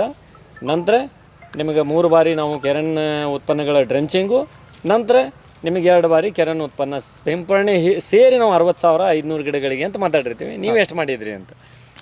ಸರ್, ನಾನು ಒಂದು 4.5 5 ಲಕ್ಷ ರೂಪಾಯಿಯನ್ನು 8 ಎಕರೆಗೆ ಖರ್ಚು ಮಾಡಿದ್ದೀನಿ. ಅಂದರೆ 2 ಬಾರಿ ಚೆನ್ನಾಗಿಲ್ಲ. ಇನ್ಮೇಲೆ ದಯವಿಟ್ಟು ಇನ್ವೆಸ್ಟ್ಮೆಂಟ್ ಯಾಕಂದ್ರೆ ನಿಮಗೆ ರಿಟರ್ನ್ ಆದಾಯ ಬರ್ತಾ ಇದೆ. ದಯವಿಟ್ಟು ಇನ್ಮೇಲೆ ಯಾರು ಈ ಪದಾನ ಚೇಂಜ್ ಮಾಡ್ಕೊಳ್ರಿ. 1 ರೂಪಾಯಿ ಇಟ್ಟು ಬ್ಯಾಂಕ್ನಲ್ಲಿ 2 ರೂಪಾಯಿಗೆ ಬಂದರೆ ನಿಮಗೆ 8 ವರ್ಷ ತಗೊಳುತ್ತೆ. ಅದಕ್ಕೂ ಇನ್ವೆಸ್ಟ್ಮೆಂಟ್ ಅಂತ ಹೇಳ್ತೀರಿ. ಇಲ್ಲಿ ನೀವು ಈಗ ಅಧ್ಯಕ್ಷರೇ 5 ಲಕ್ಷ ಇನ್ವೆಸ್ಟ್ಮೆಂಟ್ ಮಾಡಿದ್ರಿ ಈ ವರ್ಷ. 4.5 5 ಲಕ್ಷ ಇನ್ವೆಸ್ಟ್ಮೆಂಟ್ ಅನ್ನು ಈಗ ಆದಾಯ ಎಷ್ಟು ಬಂದಂಗಾಗುತ್ತೆ ಈ ಸಲ? 65,000 1 ಎಕರೆಗೆ 65,000. 60,000 65,000. ಆದರೆ 2 ಬಾರಿ ದಶಗವ್ಯ ಪೋಷಕಾಂಶ ದ್ರವ್ಯವನ್ನು ಮಾಡಿ ಅದಾದಮೇಲೆ ನಮ್ಮ ಸಚಿನ್ ಸರ್ ಕೂಡ ನನಗೆ ಮೆಟ್ರಾಜಿಯಮ್ನ ಡೆಮೋದಲ್ಲಿ ಬೇರುಳಕ್ಕೆ ಅಂಥೇಳಿ ಬೇರುಳ ಭಾಳ ಬಂದೈತೆ ಅಂದಾಗ ಡೆಮೋ ಅವರು ಮೆಟ್ರಾಜಿಯಮ್ ಟ್ಯಾಬ್ಲೆಟನ್ನು ಕ್ಯಾಪ್ಸುಲನ್ನು ಕೊಟ್ಟು ಅದರಿಂದನೂ ಸ್ವಲ್ಪ ನನಗೆ ಹಣ ಉಳಿತಾಯ ಆಯಿತು. ಹಾಗಾಗಿ ನನಗೆ ಒಂದು 5 ಲಕ್ಷದೊಳಗೆ 8 ಎಕರೆಗೆ ಖರ್ಚು ಬಂದಿದೆ. ಖರ್ಚಲ್ಲ, ಇನ್ವೆಸ್ಟ್ಮೆಂಟನ್ನು ಮಾಡಿದೆ ನಾನು. ಯಾಕಂದ್ರೆ ಈ ಖರ್ಚನ್ನು ಪದಾನ ತೆಗಿಬೇಕು ಇನ್ಮೇಲೆ ನಾವು. ಯಾಕಂದ್ರೆ ತೋಟಗಳು ಇನ್ವೆಸ್ಟ್ಮೆಂಟನ್ನು ಬಯಸ್ತಾವು, ಖರ್ಚನ್ನಲ್ಲ. ನಿಮಗೆ ಈಗಿನ 810 ಕ್ವಿಂಟಲ್ ಅಡಿಕೆ ಅಂದರೆ ನಿಮ್ಗೆ ಎಷ್ಟು ಆದಾಯ ಆಗ್ಬೋದು ಈ ವರ್ಷ? ಸರ್, ಹೋದ ವರ್ಷಕ್ಕೂ ಈ ವರ್ಷಕ್ಕೂ ನಾನು ಹೋಲಿಕೆಯನ್ನು ಮಾಡಿದರೆ ಹೋದ ವರ್ಷ ಒಂದು 26-27 ಲಕ್ಷ, ಈ ವರ್ಷ ಅದು 13 ಎಕರೆ ಅಲ್ಲ, ಅದು ಬಿಟ್ಟು ಬರೀ 26-27 ಲಕ್ಷ ಈ ತೋಟದ್ದು ಹಿಡಿದ್ರೆ ಈ ವರ್ಷ 50 ಲಕ್ಷದ ಮೇಲೆ ಇದೇ ತೋಟದ್ದು ಆಗ್ಬಿಡುತ್ತೆ. ನಾನು 4 ಲಕ್ಷ ಇನ್ವೆಸ್ಟ್ಮೆಂಟು ಅದರ ಡಬಲ್, ಹೋದ ವರ್ಷದಕ್ಕಿಂತ ಡಬಲ್ ಅಡಿಕೆ ಕೊಟ್ಟೈತೆ ಅಂದರೆ 40 ಲಕ್ಷದಲ್ಲಿ 50 ಲಕ್ಷದಲ್ಲಿ 4 ಲಕ್ಷದಲ್ಲಿ ಅದರ 10% ಹಣವನ್ನು ನಾನು ಇನ್ವೆಸ್ಟ್ಮೆಂಟನ್ನು ಮಾಡಿಲ್ಲ. ನಾನು ಬರೀ 5 ಲಕ್ಷ ಇನ್ವೆಸ್ಟ್ಮೆಂಟ್ ಮಾಡಿ ಈ ತೋಟದಲ್ಲಿ 50 ಲಕ್ಷ ರೂಪಾಯಿ ಈಗ ಆದಾಯವನ್ನು ಗಳಿಸಿದ್ದೀನಿ ಈ ವರ್ಷದಲ್ಲಿ. 5 ಲಕ್ಷ ಯಾವುದೇ ರೀತಿ ದೊಡ್ಡ ವಿಷಯನೇ ಅಲ್ಲ, ಆದರೆ ಇನ್ವೆಸ್ಟ್ಮೆಂಟ್ ಮಾಡೋ ಮನಸ್ಸು ಬೇಕಷ್ಟೆ. ಇನ್ವೆಸ್ಟ್ಮೆಂಟ್ ಮಾಡೋ ಮನಸ್ಸು ಬೇಕು, ಬದ್ಧತೆ ಬೇಕು, ನಂತರ ಡೆಡಿಕೇಶನ್ ಬೇಕು. ಯಾಕಂದರೆ ಇವೆಲ್ಲ ಕೆಲಸಗಳನ್ನು ಏನು ನೀವು ಅವರು ಏನು ಪೋಷಕಾಂಶ ದ್ರವ್ಯಗಳನ್ನು ಇವೆಲ್ಲ ಮಾಡೋದು ಅಂದರೆ ಕಾಮನ್ನಾಗಿ ಇದು ಸುಲಭ ಸಾಧ್ಯ ಅಂತೂ ನಾವು ಎಲ್ಲರಿಗೂ ಹೇಳೋಕ್ಕಾಗಲ್ಲ. ಯಾಕಂದ್ರೆ ಅದಕ್ಕೆ ಬೇಕು ನಿಮ್ಮಲ್ಲಿ ಮಾಡ್ತಕ್ಕಂಥ ಚಿಂತೆ ಇದ್ದಾಗ ಮಾತ್ರ ನೀವು ಅದನ್ನು ಮಾಡೋಕ್ಕೆ ಸಾಧ್ಯತೆ ಐತಿ. ವಸಂತಣ್ಣವ್ರು ಏನು ಹೇಳ್ತೀರಿ? ಸರ್, ನಾನೇನು ಹೇಳ್ತೀನಿ, ನೀವು ನಿಮ್ಮದು ತೋಟ ಇದೆ, ಪ್ಲಸ್ ಈಗೇನು ಅವ್ರು ಮಾಡಿರ್ತಕ್ಕಂಥ ಕೆಲಸದ ಬಗ್ಗೆ ಆಗಿರ್ಬೋದು, ಅಥವಾ ಈಗೇನು ಬಂದಂಥ ಇಳುವರಿ ಬಗ್ಗೆ ನೀವು ಏನು, ನಾವು ಪ್ರಿವಿಯಸ್ ಆಗಿ ನಾವು ಒಂದು 1ನೇ ಕೊಯ್ಲಾದಾಗ ನಾವು ಬಂದಿದ್ವಿ. ಆವಾಗ ನಾವು ಅಪ್ರಾಕ್ಸಿಮೇಟ್ ಇದು 800 ಎವರೇಜ್ 1 ಗಿಡಕ್ಕೆ 20 kg ಹಿಡಿದ್ರೂ ನಾವಿದು 800 ಕ್ವಿಂಟಲ್ ಅಡಿಕೆ ಆಗುತ್ತೆ ಅಂತ ನಾವು ವಸಂತಣ್ಣವ್ರು ನಾವು ಮಾತಾಡ್ಕೊಂಡು ಹೋಗಿದ್ವಿ ಇಲ್ಲೇ. ಅದನ್ನು ನಾವು ಅಧ್ಯಕ್ಷರಿದ್ರಿಗೆ ಮಾತಾಡಿದಾಗ 600 ಬರಲಿ ಬಿಡ್ರಿ ಅವರು ಅನ್ನೋ ಮಾತು ಹೇಳಿದ್ರು. ನಾನು ಸ್ಫೂರ್ತಿ ಟ್ರೇಡರ್ಸ್ ಅಂತ ನಮ್ಮದು ಅಂಗಡಿ ಇರೋದ್ರಿಂದ ನನ್ನ ಮಾರ್ಗದರ್ಶನದಲ್ಲಿ ಹಲವು ರೈತರಿದ್ದಾರೆ. ಆ ರೈತರಲ್ಲಿ ಸ್ಪೆಸಿಫಿಕ್ ಆಗಿ ನಮ್ಮ ಅಧ್ಯಕ್ಷರು ತುಂಬ ಮುತುವರ್ಜಿ ವಹಿಸಿ ನಾವು ಹೇಳಿರ್ತಕ್ಕಂಥ ಕೆಲಸಗಳನ್ನು ಫಸ್ಟ್ ಬೇಸಿಕ್ಕಾಗಿ ನಾವು ಮಾರ್ಚಲ್ಲಿ ಸಿಕ್ಕಾಗ ಏಪ್ರಿಲ್ ಮಣ್ಣು ಪರೀಕ್ಷೆ ಮಾಡಿಸಿ, ಜೂನ್ನಿಂದ ಮಳೆಗಾಲ ಶುರುವಾದ ತಕ್ಷಣ ಒಂದು ಫರ್ಟಿಲೈಸರು, ಆಮೇಲೆ ಕೆರಾನ್ ಲಿಕ್ವಿಡ್ಡು, ಆಮೇಲೆ ಜೈವಿಕ ಉತ್ಪನ್ನಗಳನ್ನು, ಜೈವಿಕ ಪೀಡನಾಶಕಗಳು ಅಂತ ಟ್ರೈಕೋಡರ್ಮಾ, ಸೂಡೋಮೋನಾಸ್, ಮೆಟ್ರಾಜಿಯಮ್ ಇವನ್ನು ಇಡೀ ತೋಟಕ್ಕೆ ಡ್ರೆಂಚಿಂಗ್ ಮಾಡಿಸಿದ್ವಿ. ಅದನ್ನ ಯಥಾವತ್ತಾಗಿ ಕರೆಕ್ಟಾಗಿ ಇನ್ ಟೈಮಿಗೆ ಅದನ್ನೆಲ್ಲ ಮಾಡಿದರು. ಆಮೇಲೆ ಏನು ಮಾಡಿದರು, ಬಸ್ಸಿಗಾಲುವೆ ಎಲ್ಲ ಕ್ಲೀನಾಗಿ ಮುಂಗಾರಿಗೆಲ್ಲ ಕಪ್ಪು ಹಚ್ಚಿ ಕ್ಲೀನಾಗಿ ಬಳಸಿದರು. ಆಮೇಲೆ ಮಿಂಚಸ್ ಕಾಡೆಸರನ್ನು ಹೆಚ್ಚು ಕಡಿಮೆ ಒಂದು 2 ಕ್ವಿಂಟಲ್ ಕಾಡೆಸರನ್ನು ತರಿಸಿ ಇಡೀ ತೋಟಕ್ಕೆ ಕಾಡೆಸರು ಹಾಕ್ಸಿದ್ವಿ. ಅದೆಲ್ಲ ಚೆನ್ನಾಗಿ ಬೆಳೀತು. ಅದೆಲ್ಲ ವಿಡಿಯೋ ಇದೆ, ನಿಮಗೆ ನಾವು ಇದರಲ್ಲಿ ಎಕ್ಸ್ಪೋಸ್ ಮಾಡ್ತೀವಿ, ಅದನ್ನೆಲ್ಲ ಹಾಕ್ತೀವಿ. ಅದ್ರ ಜೊತೆಗೆ 2 ಫರ್ಟಿಲೈಸರು, 3 ಕೆರಾನ್ ಲಿಕ್ವಿಡ್, 3 ಸತಿ ಸಿಂಪರಣೆನೂ ಮಾಡಿದರು. ಕೆರಾನ್ ಸಿಂಪರಣೆ ಮಾಡಿದ್ರು, 2 ಕೆರಾನ್ ಸಿಂಪರಣೆ, 1 ಕೆಮಿಕಲ್ ಸಿಂಪರಣೆ ಮಾಡಿದ್ರು. ಆಮೇಲೆ ಅವರು ಭಾಳ ಮುತುವರ್ಜಿ ವಹಿಸಿ ಮಾಡಿದ್ದು ಅಂದರೆ ಪೋಷಕಾಂಶ ದ್ರವ್ಯ, ದಶಗವ್ಯ ಪೋಷಕಾಂಶ ದ್ರವ್ಯನ ಭಾಳ ನಾವು ಹೇಳೋಕ್ಕಿಂತ ಫಾಸ್ಟಾಗಿ ಮಾಡಿ ಅದನ್ನು ಭೂಮಿಗೆ ಉಣಿಸಿದ್ರು. ಟೋಟಲ್ಲಿ ಇವ್ರು ಮಾಡಿರೋದು ನಾವು ನಮ್ಮ ಸಲಹೆಯನ್ನು 90% ಆರ್ಗ್ಯಾನಿಕ್ ಮಿನರಲ್ಲಿ ನಮ್ಮ ತೋಟಕ್ಕೆ ಅಡ್ವೈಸನ್ನು ಮಾಡಿದ್ವಿ. 90% ಆರ್ಗ್ಯಾನಿಕ್ ಮಿನರಲ್ ಮಾಡಿದ್ವಿ. ತೋಟ ತುಂಬ ಅದ್ಭುತವಾಗಿ ಬಂತು. ಒಂದನೇ ಕಟ್ಟಿಂಗ್ 150 ಕ್ವಿಂಟಲ್ ಈ 8 ಎಕರೆಲ್ಲ ಸಿಕ್ತು. ಎರಡನೇ ಕಟ್ಟಿಂಗು ಹೆಚ್ಚು ಕಡಿಮೆ 450. ಈಗ ಇವತ್ತಿನ ತೂಕ ನೋಡಿದ್ರೆ ಒಂದು 500 ಕ್ವಿಂಟಲ್ 600 ಕ್ವಿಂಟಲ್ಲಿಗೆ ಹೋಗ್ಬಿಡುತ್ತೆ. ಟೋಟಲ್ ಫೈನಲ್ ಆಗಿ ಒಂದು 800 ಕ್ವಿಂಟಲ್ ಮೇಲೆ ಬರುತ್ತೆ 8 ಎಕರೆಗೆ. ಒಂದು ಎಕರೆಗೆ 100 ಕ್ವಿಂಟಲ್ ಎವರೇಜ್ ಬಂದಿದೆ. ಇದೆಲ್ಲ ಭಾಳ ಚೆನ್ನಾಗಿ ಮಾಡಿದ್ದಾರೆ. ಈ ಥರ ರೈತರು ಸಿಕ್ಕರೆ ನಾವು ಯಶಸ್ವಿ ರೈತರು ಅಂತೇಳಿ ಇವರಿಗೆಲ್ಲ ನಾವು ಮುಂದಿನ ದಿನಗಳಲ್ಲಿ ನಾವು ಏನು ಬೇಕಾದ ಪ್ರಶಸ್ತಿಗಳನ್ನು ಸರ್ಕಾರದ ಲೆವೆಲ್ಲಿ ಪ್ರಶಸ್ತಿಗಳನ್ನು ಕೊಡಿಸ್ಬೋದು. ಅಂದರೆ ಇಷ್ಟು ಅಚ್ಚುಕಟ್ಟಾಗಿ ಕೆಲಸ ಮಾಡಿ ಇಷ್ಟು ಉತ್ಪನ್ನಗಳನ್ನು ತೆಗೆದ್ರೆ 100% ಒಳ್ಳೆ ಯಶಸ್ವಿ ರೈತರು ಅಂತ ಹೆಸರನ್ನು ಪಡಿಬೋದು ಅಂತ ಈ ಸಂದರ್ಭದಲ್ಲಿ ಹೇಳ್ತಾ, ನಮ್ಮೆಲ್ಲ ರೈತ ಬಾಂಧವರು ಭೂಮಿ ಇರುತ್ತೆ, 10 ಎಕರೆ ಮಾಡಿದೆ 20 ಎಕರೆ ತೋಟ ಮಾಡಿದೆ ಅನ್ನೋದಕ್ಕಿಂತ ಸ್ವಲ್ಪ ಎಷ್ಟಾಗುತ್ತೆ ಅಷ್ಟೇ 5 ಎಕರೆ ಮಾಡಿ 5 ಎಕರೆನ ಮಾಡಿ ಚೆನ್ನಾಗಿ ಅದಕ್ಕೆ ಉಪಚಾರ ಮಾಡಿದ್ದೆ ಕರೆ ಆದರೆ ಒಳ್ಳೆ ಉತ್ಪನ್ನಗಳನ್ನು ತೆಗಿಬೋದು ಅಂತ ಈ ಸಂದರ್ಭ. ಅಲ್ಪ ಕೃಷಿ ಅಧಿಕ ಲಾಭ. ನಾವು 10-15 ಹೊಡೆಯೋಕ್ಕಿಂತ ಒಬ್ಬರನ್ನ ಇಬ್ಬರನ್ನ ಹಿಡಿದು ಅವ್ರನ್ನ ಉತ್ತಮವಾದ ವ್ಯಾಸಂಗ ಕೊಟ್ಟು ಅವ್ರನ್ನ ಈ ಸಮಾಜಮುಖಿಯಲ್ಲಿ ಈ ದೇಶದ ಆಸ್ತಿಯನ್ನು ಮಾಡುವಂಥ ಒಂದು ಏನು ಕನಸಿರುತ್ತಲ್ಲ ಆ ಥರ ಸ್ವಲ್ಪ ಮಾಡಿದ್ರು ಅಚ್ಚುಕಟ್ಟಾಗಿ ಮಾಡಿ ಕೃಷಿ ಮಾಡಿ ಯಶಸ್ವಿ ರೈತರು ಆಗಬೇಕು ಪ್ರತಿಯೊಬ್ಬ ರೈತರು ಅನ್ನೋದು ನನ್ನ ಕನಸು. ಅಧ್ಯಕ್ಷರೇ, ನೀವು ಹೈಯೆಸ್ಟ್ ತೂಕ ಕೊನೆಯದು ಏನೋ ಬಂತು ಅಂತ ಹೇಳಿ? ಹೌದು ಸರ್, ಈಗ ನನ್ನ ಸ್ನೇಹಿತರದು ಮತ್ತು ಸಂಬಂಧಿಕರದು ಭಾಳ ತೋಟಗಳಿದ್ದಾವೆ. ಅವ್ರ ಹತ್ರ ನಾನು ಕೇಳ್ತಾ ಇದ್ದೆ ಒಂದು ಗೊನೆ ಎಷ್ಟು ತೂಕ ಅಡಿಕೆ ಬರ್ಬೋದು ಅಂತೇಳಿ. ಅವ್ರು ಹೇಳ್ತಾಯಿದ್ರು ನಮ್ಮ ತೋಟದಾಗ ಭಾಳ ಚೆನ್ನಾಗಿರೋಂಥ ಗಿಡಗಳು ಒಂದು 3-4 ಗೊನೆ ಬಿಡ್ತಾವೆ, ಒಂದೊಂದು ಗೊನೆ ಕಮ್ಮಿ ಅಂದರೂ 10-12 kg ಬಿಡ್ತೈತೆ ಅಂತೇಳಿ. ಆ 10-12 kgನ ಭಾಳ ಅದನ್ನು ವಿಜೃಂಭಣೆಯಿಂದ ಹೇಳೋರು ಅವ್ರು. ನಾನು 10-12 kg ಬರ್ತದೆ, ನನಗೂ ಮೊದಲು ನಮ್ಮ ತೋಟದಾಗ 10-12 kg ಭಾಳ ಅಂದರೆ ಎಲ್ಲ ಒಂದೊಂದು ಸಿಗವು, ಅದೇ ದೊಡ್ಡದೇನ ಅಂದ್ಕೊಂಡಿದ್ದೆ. ಆದರೆ ನಾನು ಈ ವರ್ಷ ನಂದು ಎರಡನೇ ಕೊಯ್ಲು ಫಸ್ಟಿನ ದಿನ ಕೊಯ್ದಾಗ ಅಲ್ಲೊಂದು ಗಿಡದಲ್ಲಿ 34 kg ಆ ಗೊನೆ ನೋಡಿ ತೂಕ ಮಾಡ್ಸೋಕ್ಕೆ ಕಾಟ ಇದನ್ನು ತರಿಸಿ 34 kg ಗೊನೆಯನ್ನು ನಾವು ತೂಕ ನನ್ನ ಕಣ್ಣೆದ್ರಿಗೆ ಮಾಡಿದ್ವಿ. ಅದನ್ನು ಫೋಟೋನು ತೆಗೆದಿಟ್ಕೊಂಡಿದ್ವಿ ಸರ್. ಅದಾದಮೇಲೆ ನಾವು ಧಾರವಾಡ ಕೃಷಿ ಮೇಳಕ್ಕೆ 20 kg 900 ಗ್ರಾಮ್ ಇರೋಂಥ ಇನ್ನೊಂದು ಗೊನೆನೂ ಕೂಡ ನಮ್ಮ ಸಚಿನ್ ಸರ್ ಅವರು ಧಾರವಾಡದಲ್ಲಿ ಎಕ್ಸ್ಪೋಸ್ ಮಾಡಿದ್ದಾರೆ ಎಲ್ಲರೂ ಕೃಷಿ ಮೇಳದಲ್ಲಿ. ಅದು ಎರಡನೇ ಕೊಯ್ಲಿಂದ ಅಂದ್ರೆ ಒಂದನೇ ಕೊಯ್ಲು ಆಗಿತ್ತು ಆಗಿತ್ತು ಸರ್. ಒಂದನೇ ಕೊಯ್ಲು ಆಗಿದ್ರಲ್ಲೇ ನಾವು ಎರಡನೇ ಗೊನೆನ. ಹೌದು ಸರ್, ಹೌದು. ಅದು ಇನ್ನೂ ಬಲ್ತಿರ್ಲಿಲ್ಲ, ಇನ್ನೊಂದು 20 ದಿನ ಹೋಗಿದ್ರೆ ಇನ್ನೂ ಜಾಸ್ತಿ ತೂಕ ಬಂದಿರೋದು. ಎಳೆದೇ ಇತ್ತು. ಹೌದು ಸರ್. ಅದಾದಮೇಲೆ ನಮಗೆ ಕೆಲವೊಂದು ಗಿಡ ಒಂದೊಂದೇ ಗಿಡ ಒಂದೊಂದು ಕ್ವಿಂಟಲ್ ಅಡಿಕೆ ಬಿಡೋಂಥ ಗಿಡ ವಿಡಿಯೋಗಳನ್ನ ಫೋಟೋಗಳನ್ನ ಬಸವಂತಪ್ಪ ಸಹೋದರರೊಂದಿಗೆ ಆಲ್ರೆಡಿ ಫೇಸ್ಬುಕ್ನಲ್ಲಿ ನೀವೆಲ್ಲರೂ ನೋಡಿ ಒಂದು ಗಿಡ 1 ಕ್ವಿಂಟಲ್ ಹಸಿ ಅಡಿಕೆ ಬರೋಂಥದ್ದು ಎಕ್ಸಾಕ್ಟ್ಲಿ ಬರಲೇಬೇಕು. ಅದಕ್ಕಿಂತ ಜಾಸ್ತಿ ಬರೋಂಥ ತೂಕ ಬರೋಂಥ ಗಿಡಗಳನ್ನು ನಾವು 50 ಕಿಲೋ ಗಿಡಗಳು ನೋಡಿದ್ದೇವೆ ಸರ್. 50 ಕಿಲೋ ಮೇಲಿರೋ ಗಿಡಗಳು ಸುಮಾರು ಇದ್ವು ಸರ್, ಭಾಳಷ್ಟು. ನೋಡ್ರಿ, ಇಷ್ಟೆಲ್ಲ 50 ಕಿಲೋ ಗಿಡಗಳು, ಕ್ವಿಂಟಲ್ ಗಿಡಗಳು ಎಲ್ಲಾನು ಹಿಡಿದಾಗನು ಒಂದು 4000 ಗಿಡ ನಾವು ಮತ್ತೆ ಕನ್ಸಿಡರ್ ಮಾಡಿದಾಗ ಇದ್ರದ್ದು ಎವರೇಜ್ ಬರೋದು ಮತ್ತು 21 kgನ. ಒಂದು ಖುಷಿ ವಿಷಯ ಏನಂದ್ರೆ ಸರ್, ಈ ಅಡಿಕೆ ಕೊಯ್ಲಿಗೆ ಅಂತೇಳಿ ಕೊಯ್ಯಕ್ಕೆ ಬಂದಂಥವ್ರು ದೊಡ್ಡ ಬುಟ್ಟಿ ತಗೊಂಬರ್ತಿದ್ರು. ಒಂದೊಂದು ಗಿಡಕ್ಕೆ ಒಂದೊಂದು ಬುಟ್ಟಿ ಫುಲ್ ಆಗಂತದ.